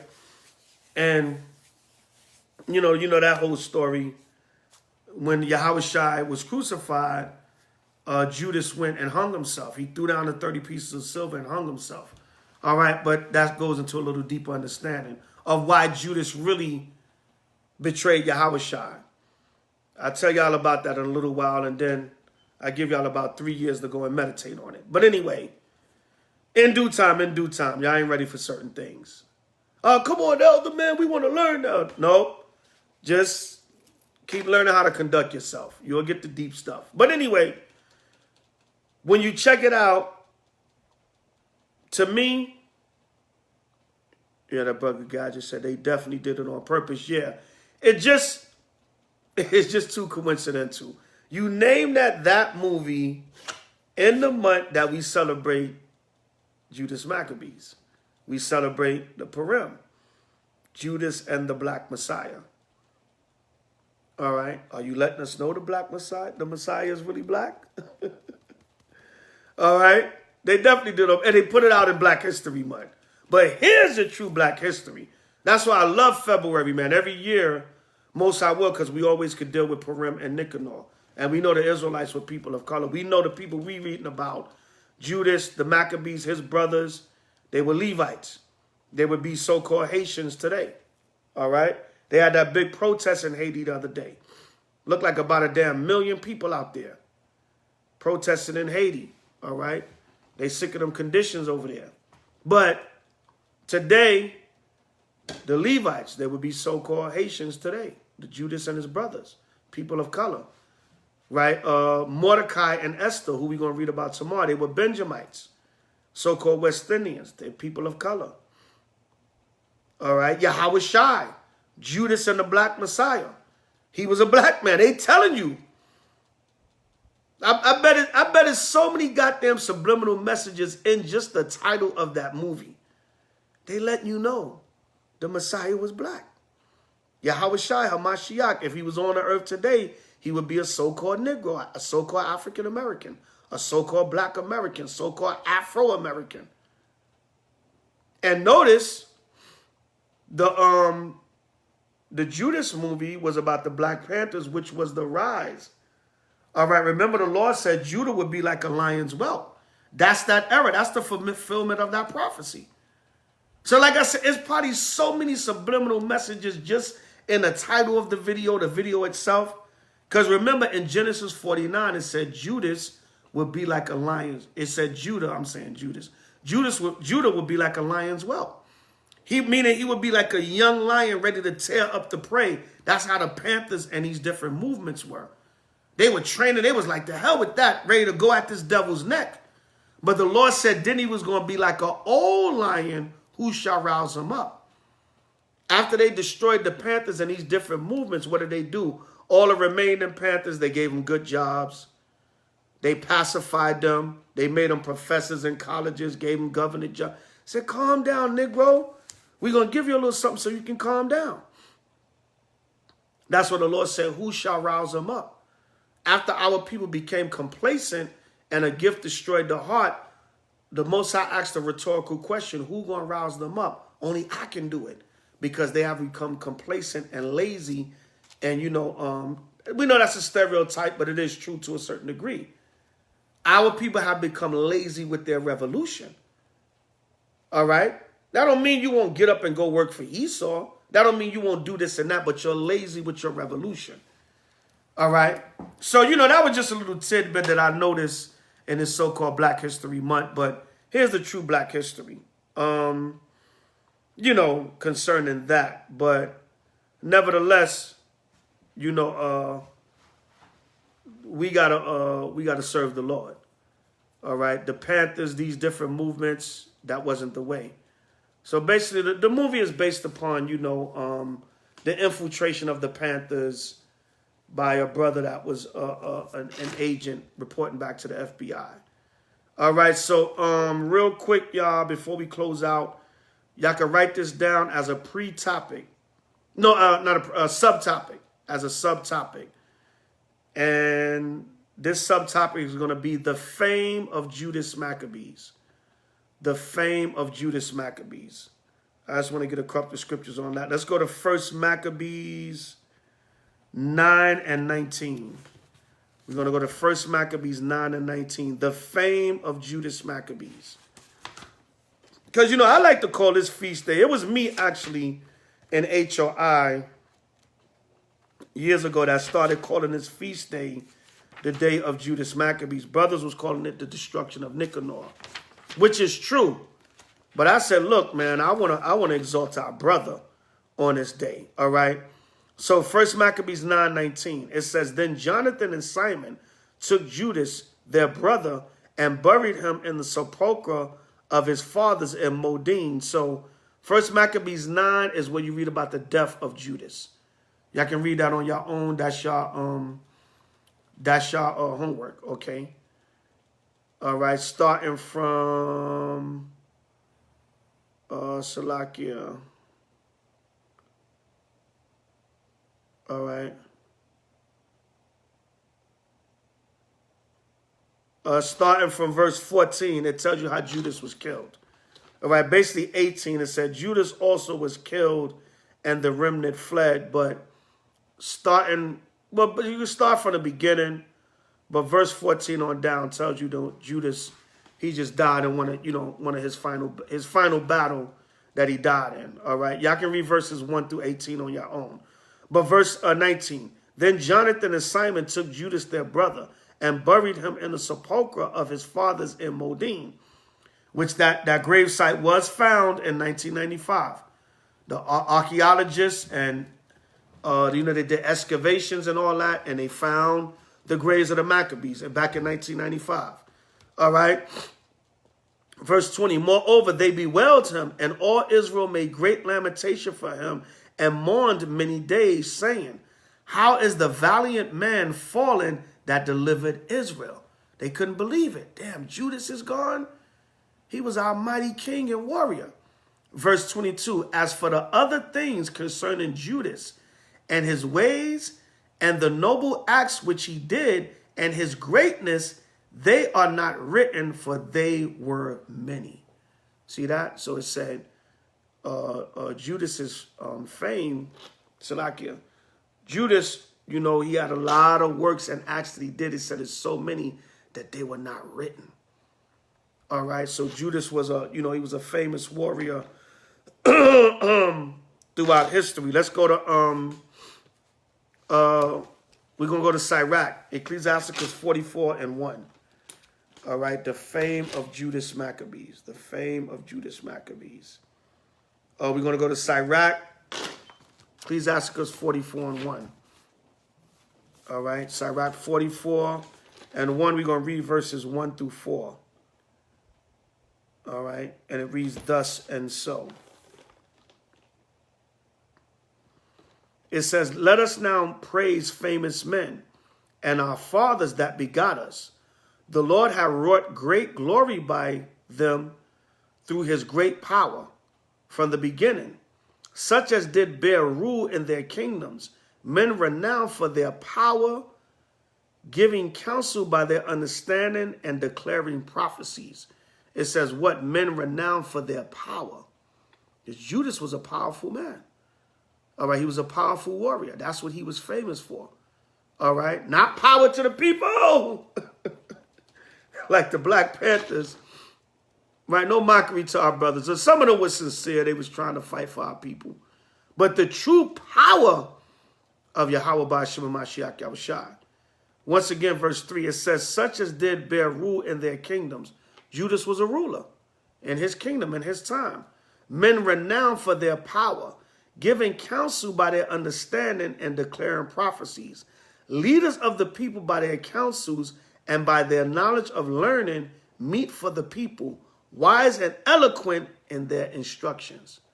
All right, so, all right, these men, the Most High is just basically letting us know to praise famous men. All right, let us praise the men that were mighty and famous. All right, they were powerful men. All right, let us now praise them, famous men. So this is why the day is named after Judas Maccabees, because he was a famous warrior amongst the nation of Israel. All right, let's go to let's get Yahushua. All right, because what was Yahushua famous for? His wisdom. Didn't we just read that in we just read that in Ecclesiasticus 44:4. All right, let's read that about Yahushua. So these were men renowned and famous for their acts of war, their wisdom, and their greatness in the Most High Yahushua.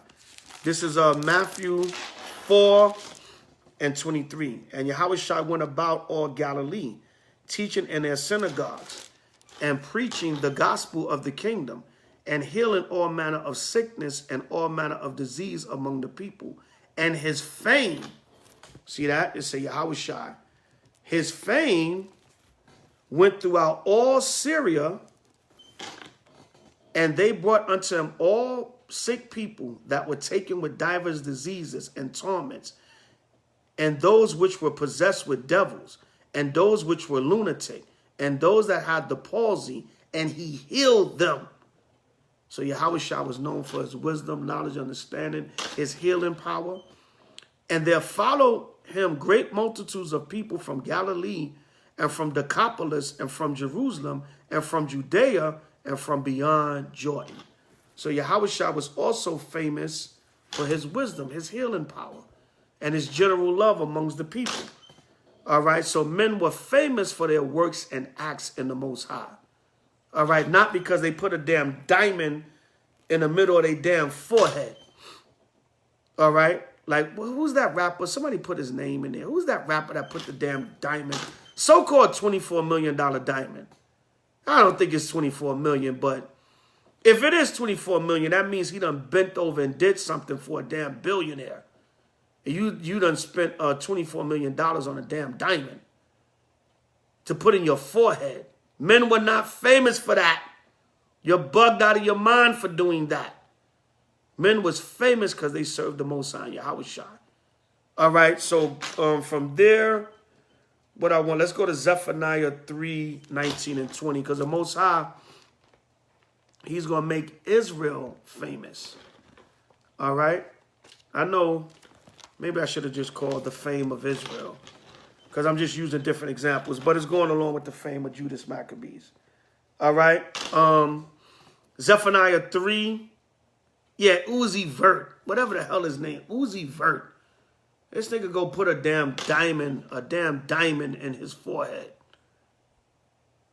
So-called $24 million. I don't know if the damn thing costs $24. It might be a cubic zirconia. He might be fronting. But either way, we were saying if you put a $24 million diamond in your forehead, that means you done bent over for a billionaire somewhere. Who the hell is going to give a Negro a $24 million diamond to put in his damn forehead? But anyway, that's neither here nor there. I digress. All right, Zephaniah 3. We're going to start at 14. Zephaniah 3:14. Sing, O daughter of Zion. Shout, O Israel. Be glad and rejoice with all the heart, O daughter of Jerusalem. So the Most High told us to rejoice because we are his chosen people and we're about to be delivered. Verse 15. The Lord hath taken away the judgments. He hath cast out the enemy. He hath cast out thine enemy. And that's what the Lord did during the time of Judas. See, salvation came for Israel at different times. But once we get out of Babylon, it's going to be our ultimate salvation, our ultimate deliverance. But during the time of Judas, that was salvation also. We're going to read that. It said, the Lord hath taken away thy judgments. He hath cast out thine enemy. The King of Israel, even the Lord, is in the midst of thee. Thou shalt not see evil anymore. That's why the Lord said, rejoice, O daughter of Zion, sing. All right, be glad. Verse 16, and that day it shall be said to Jerusalem, fear thou not, and to Zion, let not thine hands be slack. Verse 17, the Lord thy power in the midst of thee is mighty. He will save. He will rejoice over thee with joy. He will rest in his love. He will joy over thee with singing. I will gather them that are sorrowful for the solemn assembly, who are of thee, to whom the reproach of it was a burden. Verse 19, behold, at that time I will undo all that afflict thee, and I will save her that halteth, and gather her that was driven out. See, that's what the Most High said, look, at that time, I'm going to undo all your affliction. I'm going to save you that halteth, and I'm going to gather those that were driven out. And I will get them praise and fame in every land where they have been put to shame. See that? So like Judas was famous for delivering the nation at that time, Israel going to be famous in the last days for teaching this gospel. We're going to be risen up. That's why now you see celebrities getting the word. That's all part of the Most High program. It's all part of the Most High program. All right? That's why, a lot of brothers didn't really, shout out to HR Atlanta. The young brother stayed in order. And it was not like, oh, hell with DMX. He just said, nigga, nah. Brother just stayed in order. Yo, all right, X is out here getting the word. That's good. Brother stayed in order. We know we had a brother, one of the new brothers. Somehow he ended up with the camera. There was some laughing and snickering. And some of y'all on the comment board, y'all made it seem worse than what it was. But the brother spoke about it. They'll deal with the brother. The brother's new. He was kind of excited, so we got to teach the brother some discipline and order. Brother said the lives kept going out, so they was trying to have all the, they was trying to make sure they get all the footage that they can, because they know how y'all are. Y'all going to watch just because DMX came up to the camp. You ain't going to watch if brother's just teaching a homeless brother. Because a lot of you Israelites are a bunch of damn groupies. And it's not taken away from nothing. The Most High sent Brother X there to get the word. That's what it was. But a lot of y'all are just going to watch because it's DMX. And then a lot of y'all going to hate because you're going to embellish it and make it more than what it is. Yeah, the brothers knew. He was laughing on the camera. The brother was just kind of overexcited. All right, I'm pretty sure brother's going to check the man, correct them, and in the future it won't happen. The brother will have more discipline on the camera, or they will have another brother with, to do the camera. So don't get simple. And it's not like the video is unwatchable. It's bearable. The brother was, a little bit out of the line, but, all things will be dealt with. All right, and that was just a move. Normally, brothers have brothers that are more seasoned out there on the camera, but a lot was going on, and brothers was just trying to make sure they get the footage because they know how y'all are. They know y'all gonna want to look at that, and maybe you so busy looking at DMX, maybe that'll win you over to the truth. All right, so don't get simple, man, about, oh, he was loud. Okay, yes, but have a little mercy on a new brother. It's a learning lesson. Everything is a learning lesson. If it don't destroy you, it make you stronger. So stop looking to gainsay and nitpick every little thing, Israel. If you had a more professional brother there with the camera, the brother would have known to been quiet, get certain angles, not be too loud or whatever the case may be. But the brother was a little excited, whatever. He got, a little bit worked up. Most I will. It won't, that won't happen again. All right, verse 20. At that time will I bring you again. Even in that time will I gather you, for I will make you a name and a praise among all people of the earth when I turn back your captivity before your eyes, saith Yahweh. And that's music to my ears. I love that. The Most High said, I'm going to make you a praise and fame in every land you've been put to shame in. So we all going to be a famous, praised nation of people. We're going to be a nation. When the Most High raise us up, the whole world going to say, those are the chosen people of Yahweh, Ba'ashem Mashiach Yahushai. All right. So that's fame to the nation. I just titled it The Fame of Judas Maccabees. What I want? One more. Two more, and we'll close it out. Salakia. Two more, and we'll close it out. Let's get First Maccabees, the 3rd chapter. We're going to go to First Maccabees chapter 3. And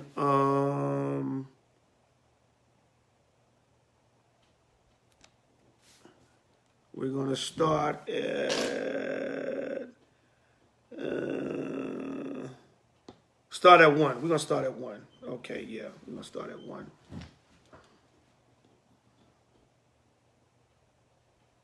Okay, yeah, First Maccabees 3 and 1. All right, and First Maccabees 3 and let me see what I want. I'm going to start at 3. We're going to probably go down till about 8, but I'll see how the spirit move. First Maccabees 3. Let me see. Yeah. Okay. First Maccabees 3, verses maybe 1 till about 6. All right. Then his son Judas, called Maccabees, rose up in his stead, and all his brethren. All right. Salakia. All right. Salakia. First Maccabees 3 and 1. Then his son Judas, called Maccabees, rose up in his stead, and all his brethren helped him. And so did all they that held with his father, and they fought with cheerfulness the battle of Israel. They said, look, we fighting this fight cheerfully. All right, against the enemy. Verse 3. So he got his people great honor, and put on a breastplate as a giant, and girt his warlike harness about him, and he made battles, protecting his host with his sword. Remember, in First Maccabees 9, it said Judas was ever the defender of the people. All right, it said, verse 4, in his acts he was like a lion, and like a lion's whelp roaring for his prey. So I like to always bring out when I read about, this about Judas during Hanukkah. I love reading this 3rd chapter, these couple of verses during Hanukkah. We're reading the story because it's exalting Judas here. But First Maccabees 3 and 4, now if you notice, he has the characteristics of what the Lord said about Judah, what Moses said about Judah in Genesis 49.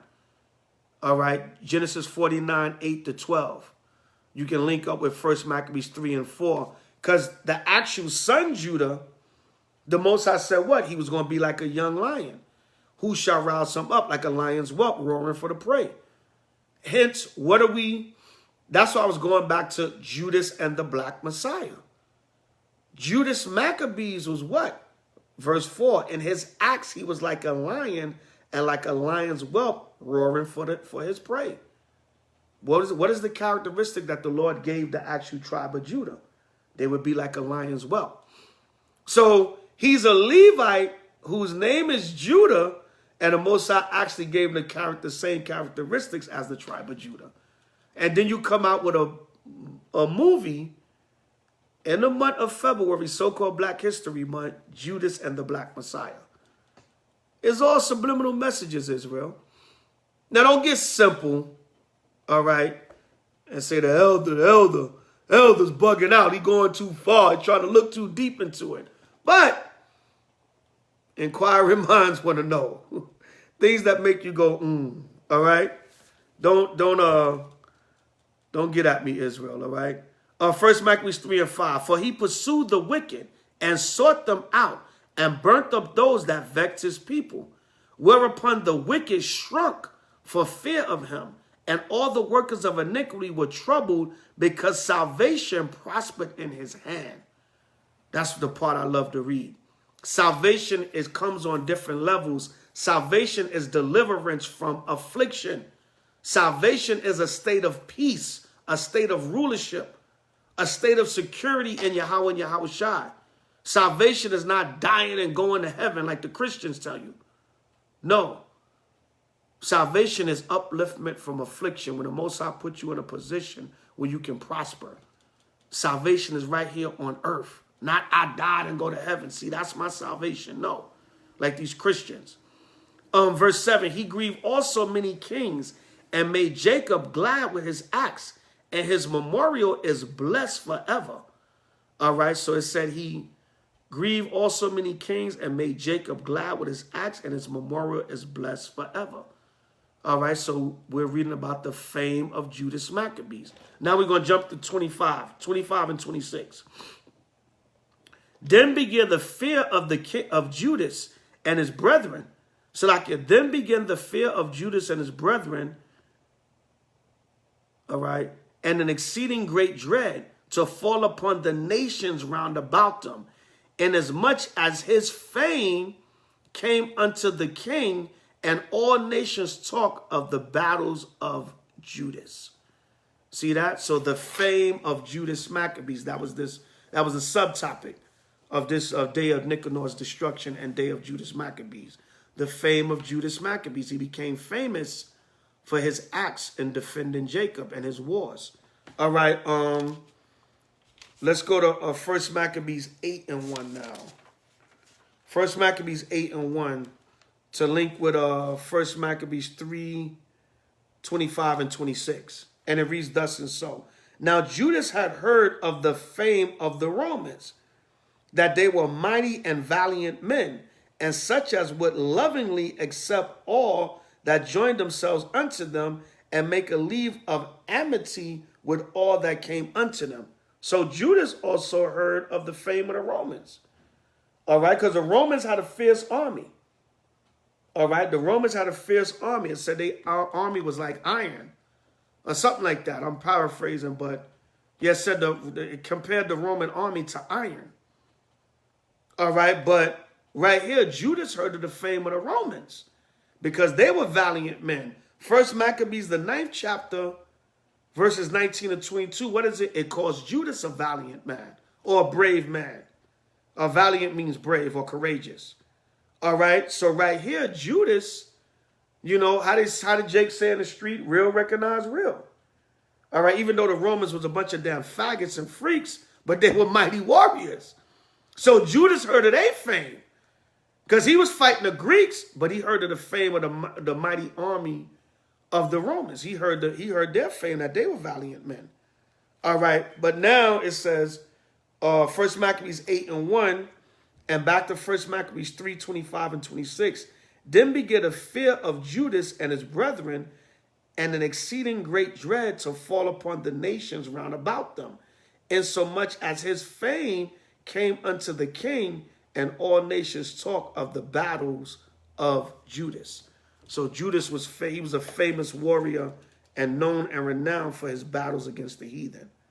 All right, so subtopic, the fame of Judas Maccabees.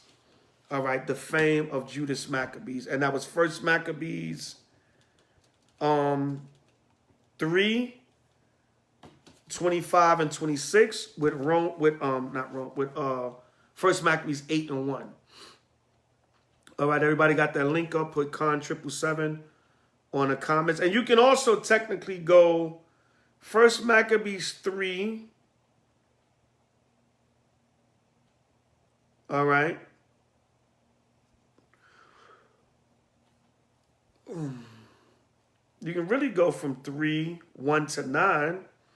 First Maccabees 3, 1 to 9, because verse 8 and 9 says, moreover, he went through the cities of Judah, destroying the ungodly out of them and turning away wrath from Israel, so that he was renowned unto the utmost part of the earth, and he received unto him such as were ready to perish. So right now it says he was renowned.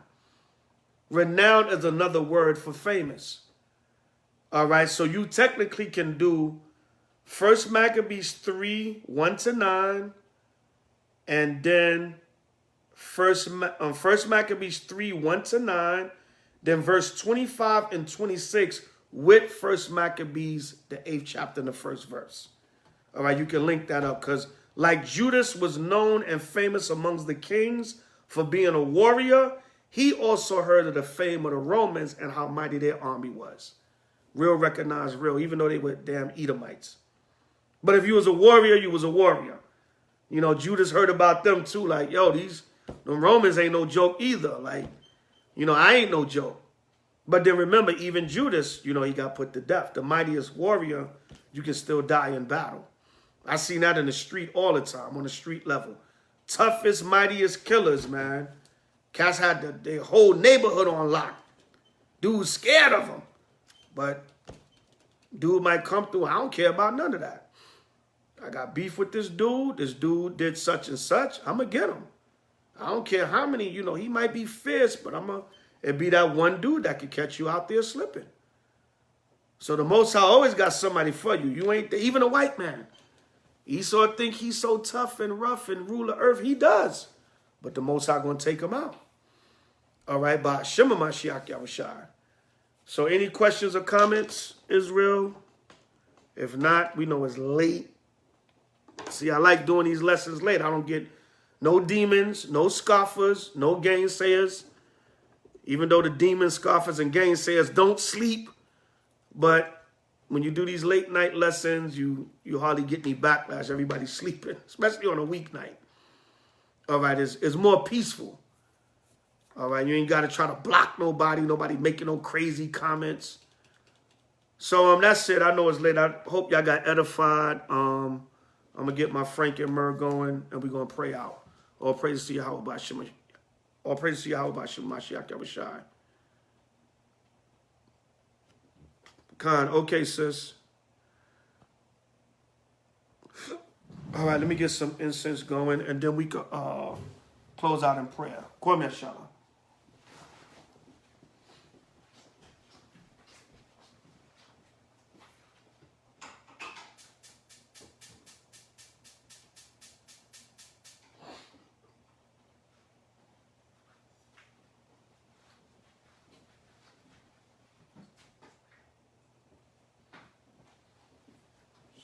Y'all. My incense have burnt out, but I got them ready back here. All praises. All right. So we're going to close out in prayer.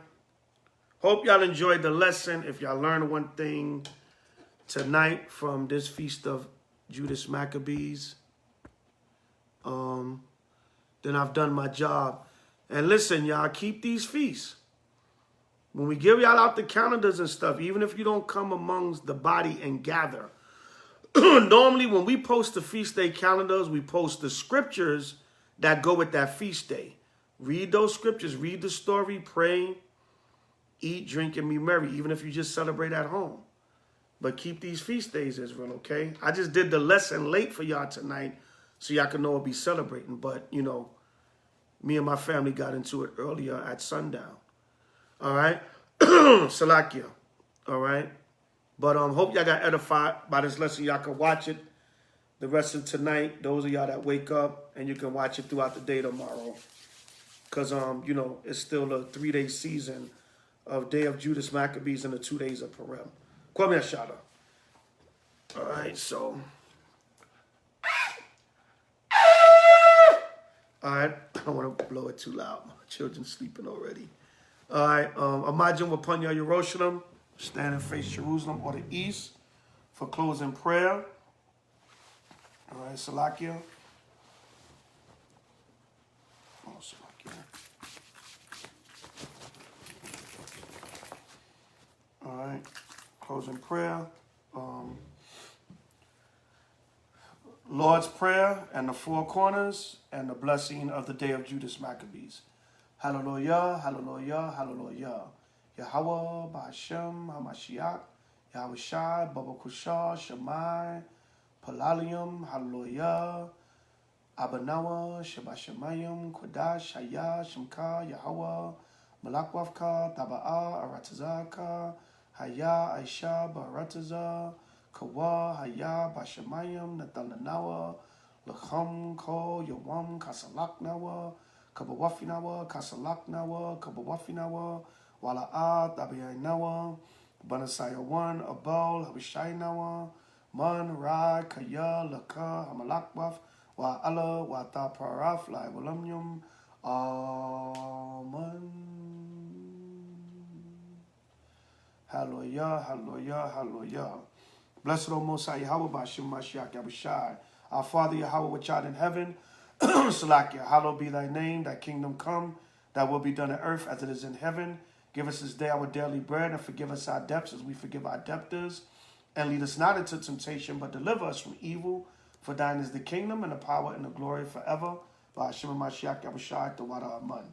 Hallelujah, hallelujah, hallelujah. All right, blessing of Israel throughout the four corners of the earth.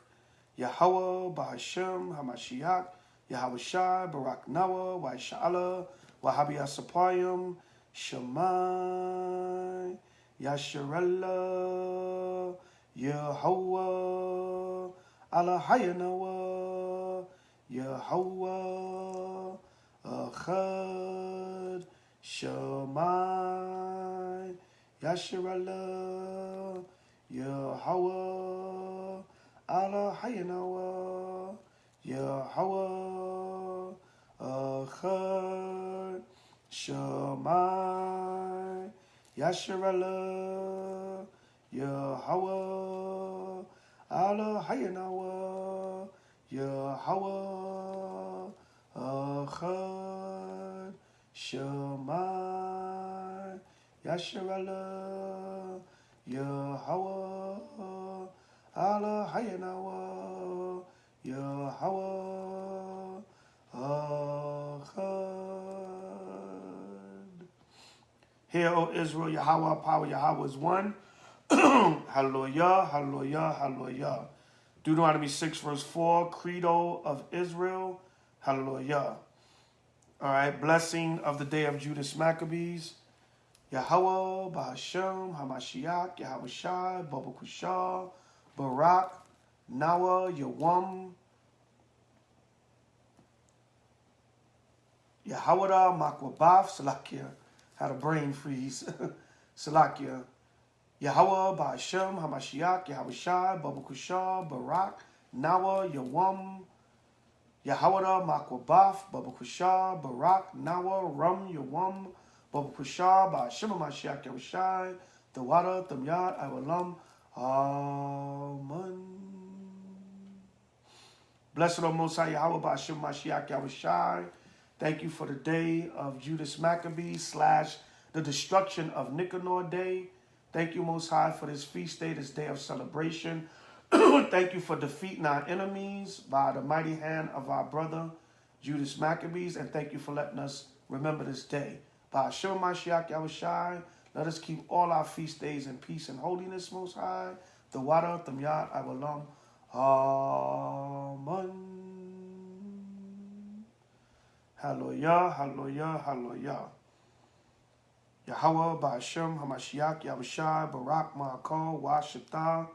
Blessed O Most High, Yahweh, Ba'ashem, Hamashiach, Yahushai. Please bless all food, drink, wine, strong drink that Israel consume on our feast days and that we consume, that you allow us to eat, drink, and be merry on all of our days. Continue to bless us and nourish us spiritually and mentally first, physically, and with all our needs that we need to survive on this earth, Most High. We thank you. We ask you to continue to bless us as a nation, bring down Esau and the nations, uplift and bless Israel, and give us your holy, righteous kingdom forever and ever, if it be thy will. By Shema Mashiach Yahushai, please hear these prayers, Most High. The water, the yad, avalam. Amen. Hallelujah, hallelujah, hallelujah. Kwame inshallah. All right. All right, Shalom, Israel, Ashar, Yahweh, Maccabees. Once again, happy day of Judas or Judah, Maccabees, Yahweh, Maccabees. Hope y'all enjoyed the lesson, this late night lesson. If y'all got one thing out of it, I've done my job. Hopefully y'all understand a little bit better about the celebration of the day of Judas Maccabees or the destruction of Nicanor.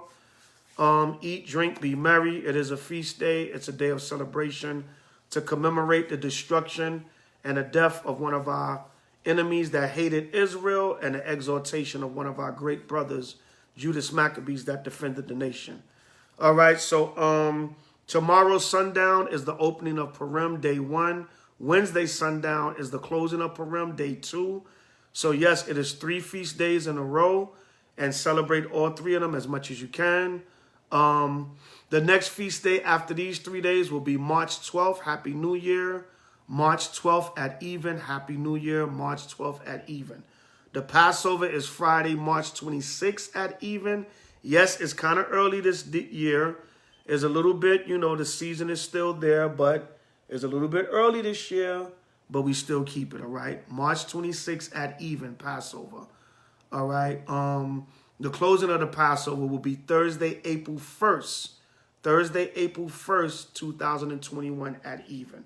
So that's your next dates that's coming up. Tomorrow, Wednesday, Friday, March 12th, Friday, March 26th, and Thursday, April 1st, all right? And we'll have all those listed for you. If you come into the Passover, we will be in Atlanta. HOI will be celebrating the Passover in Atlanta. All right, come on out. If you're interested, seats are going fast, so get in contact with us and reserve your seats so you can come on out and celebrate the Passover with HOI. It'll be in Atlanta, Georgia. Matter of fact, it's going to be outside of Atlanta, Georgia. It's going to be in a city called Jonesboro, about 20-25 minutes outside of Atlanta. So come on out, get your hotels, you know, pay your offering. Bring your offerings in ASAP so that we can set up everything for y'all to have a nice Passover, you know, and come on out. The garment color scheme is red, black, and gold. Red, black, and gold. Emphasis on red with black and gold trimming. So you're welcome to come. Just come in order, come in peace. Don't come with no wild doctrines or confusion because, you know, we coming to celebrate the Lord's Passover and have a great time. The theme for this year is the blood of the Lamb. The theme for the Passover this year is the blood of Yahushai, blood of the Lamb. Blood of Yahushai, blood of the Lamb. All right? So the colors are red, black, and gold. No, we're not having a blood ritual, so don't get simple. All right? But we are remembering the precious blood of Yahushai that was shed for the remission of sins for Israel. All right, so that's the theme for the Passover this year. All right, that'll be Friday, March 26th at even, Atlanta, Jonesboro, Georgia. Hope, the place is called Hope Banquet Hall. Hope Banquet Hall in Jonesboro, Georgia. So come on out. We'll have a whole weekend of events. We're going to have camp. We're going to have gatherings, class. So come on out. You can make a whole weekend out of it, Israel. We'll have the itinerary coming up soon. All right, should be 3 to 4 days, probably that Thursday through that Sunday. We'll have events going on each day. We're going to have camp. We're going to visit the land, the New Nazareth, So come on out, Israel. It's going to be great, man, if it be the Most High will. We setting up everything now, so get your donations in so we can have a great Passover.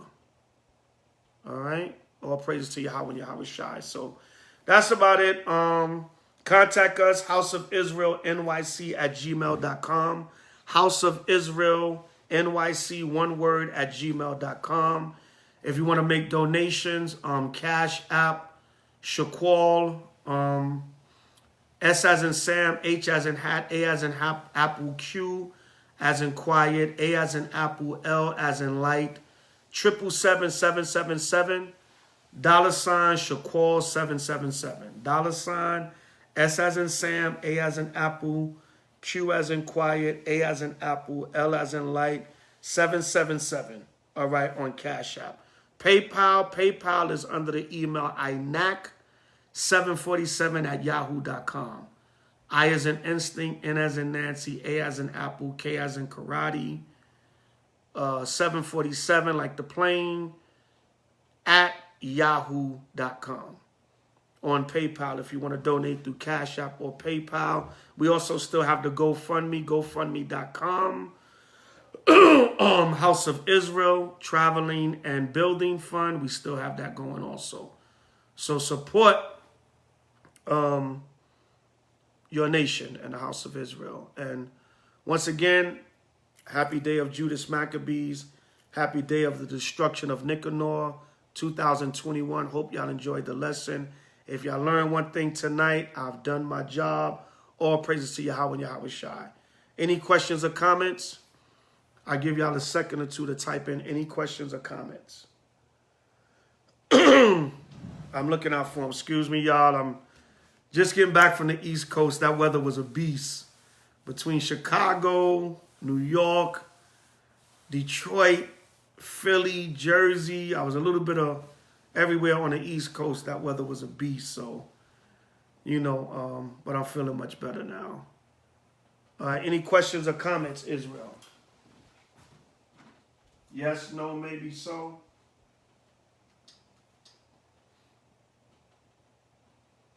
If not, forever hold your peace.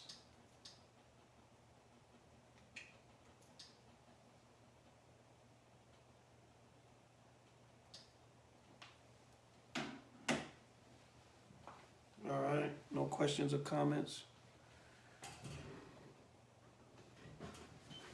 All right. All right, one love, Ak. Shalom Nathan, one love. All right. Anything else, Israel?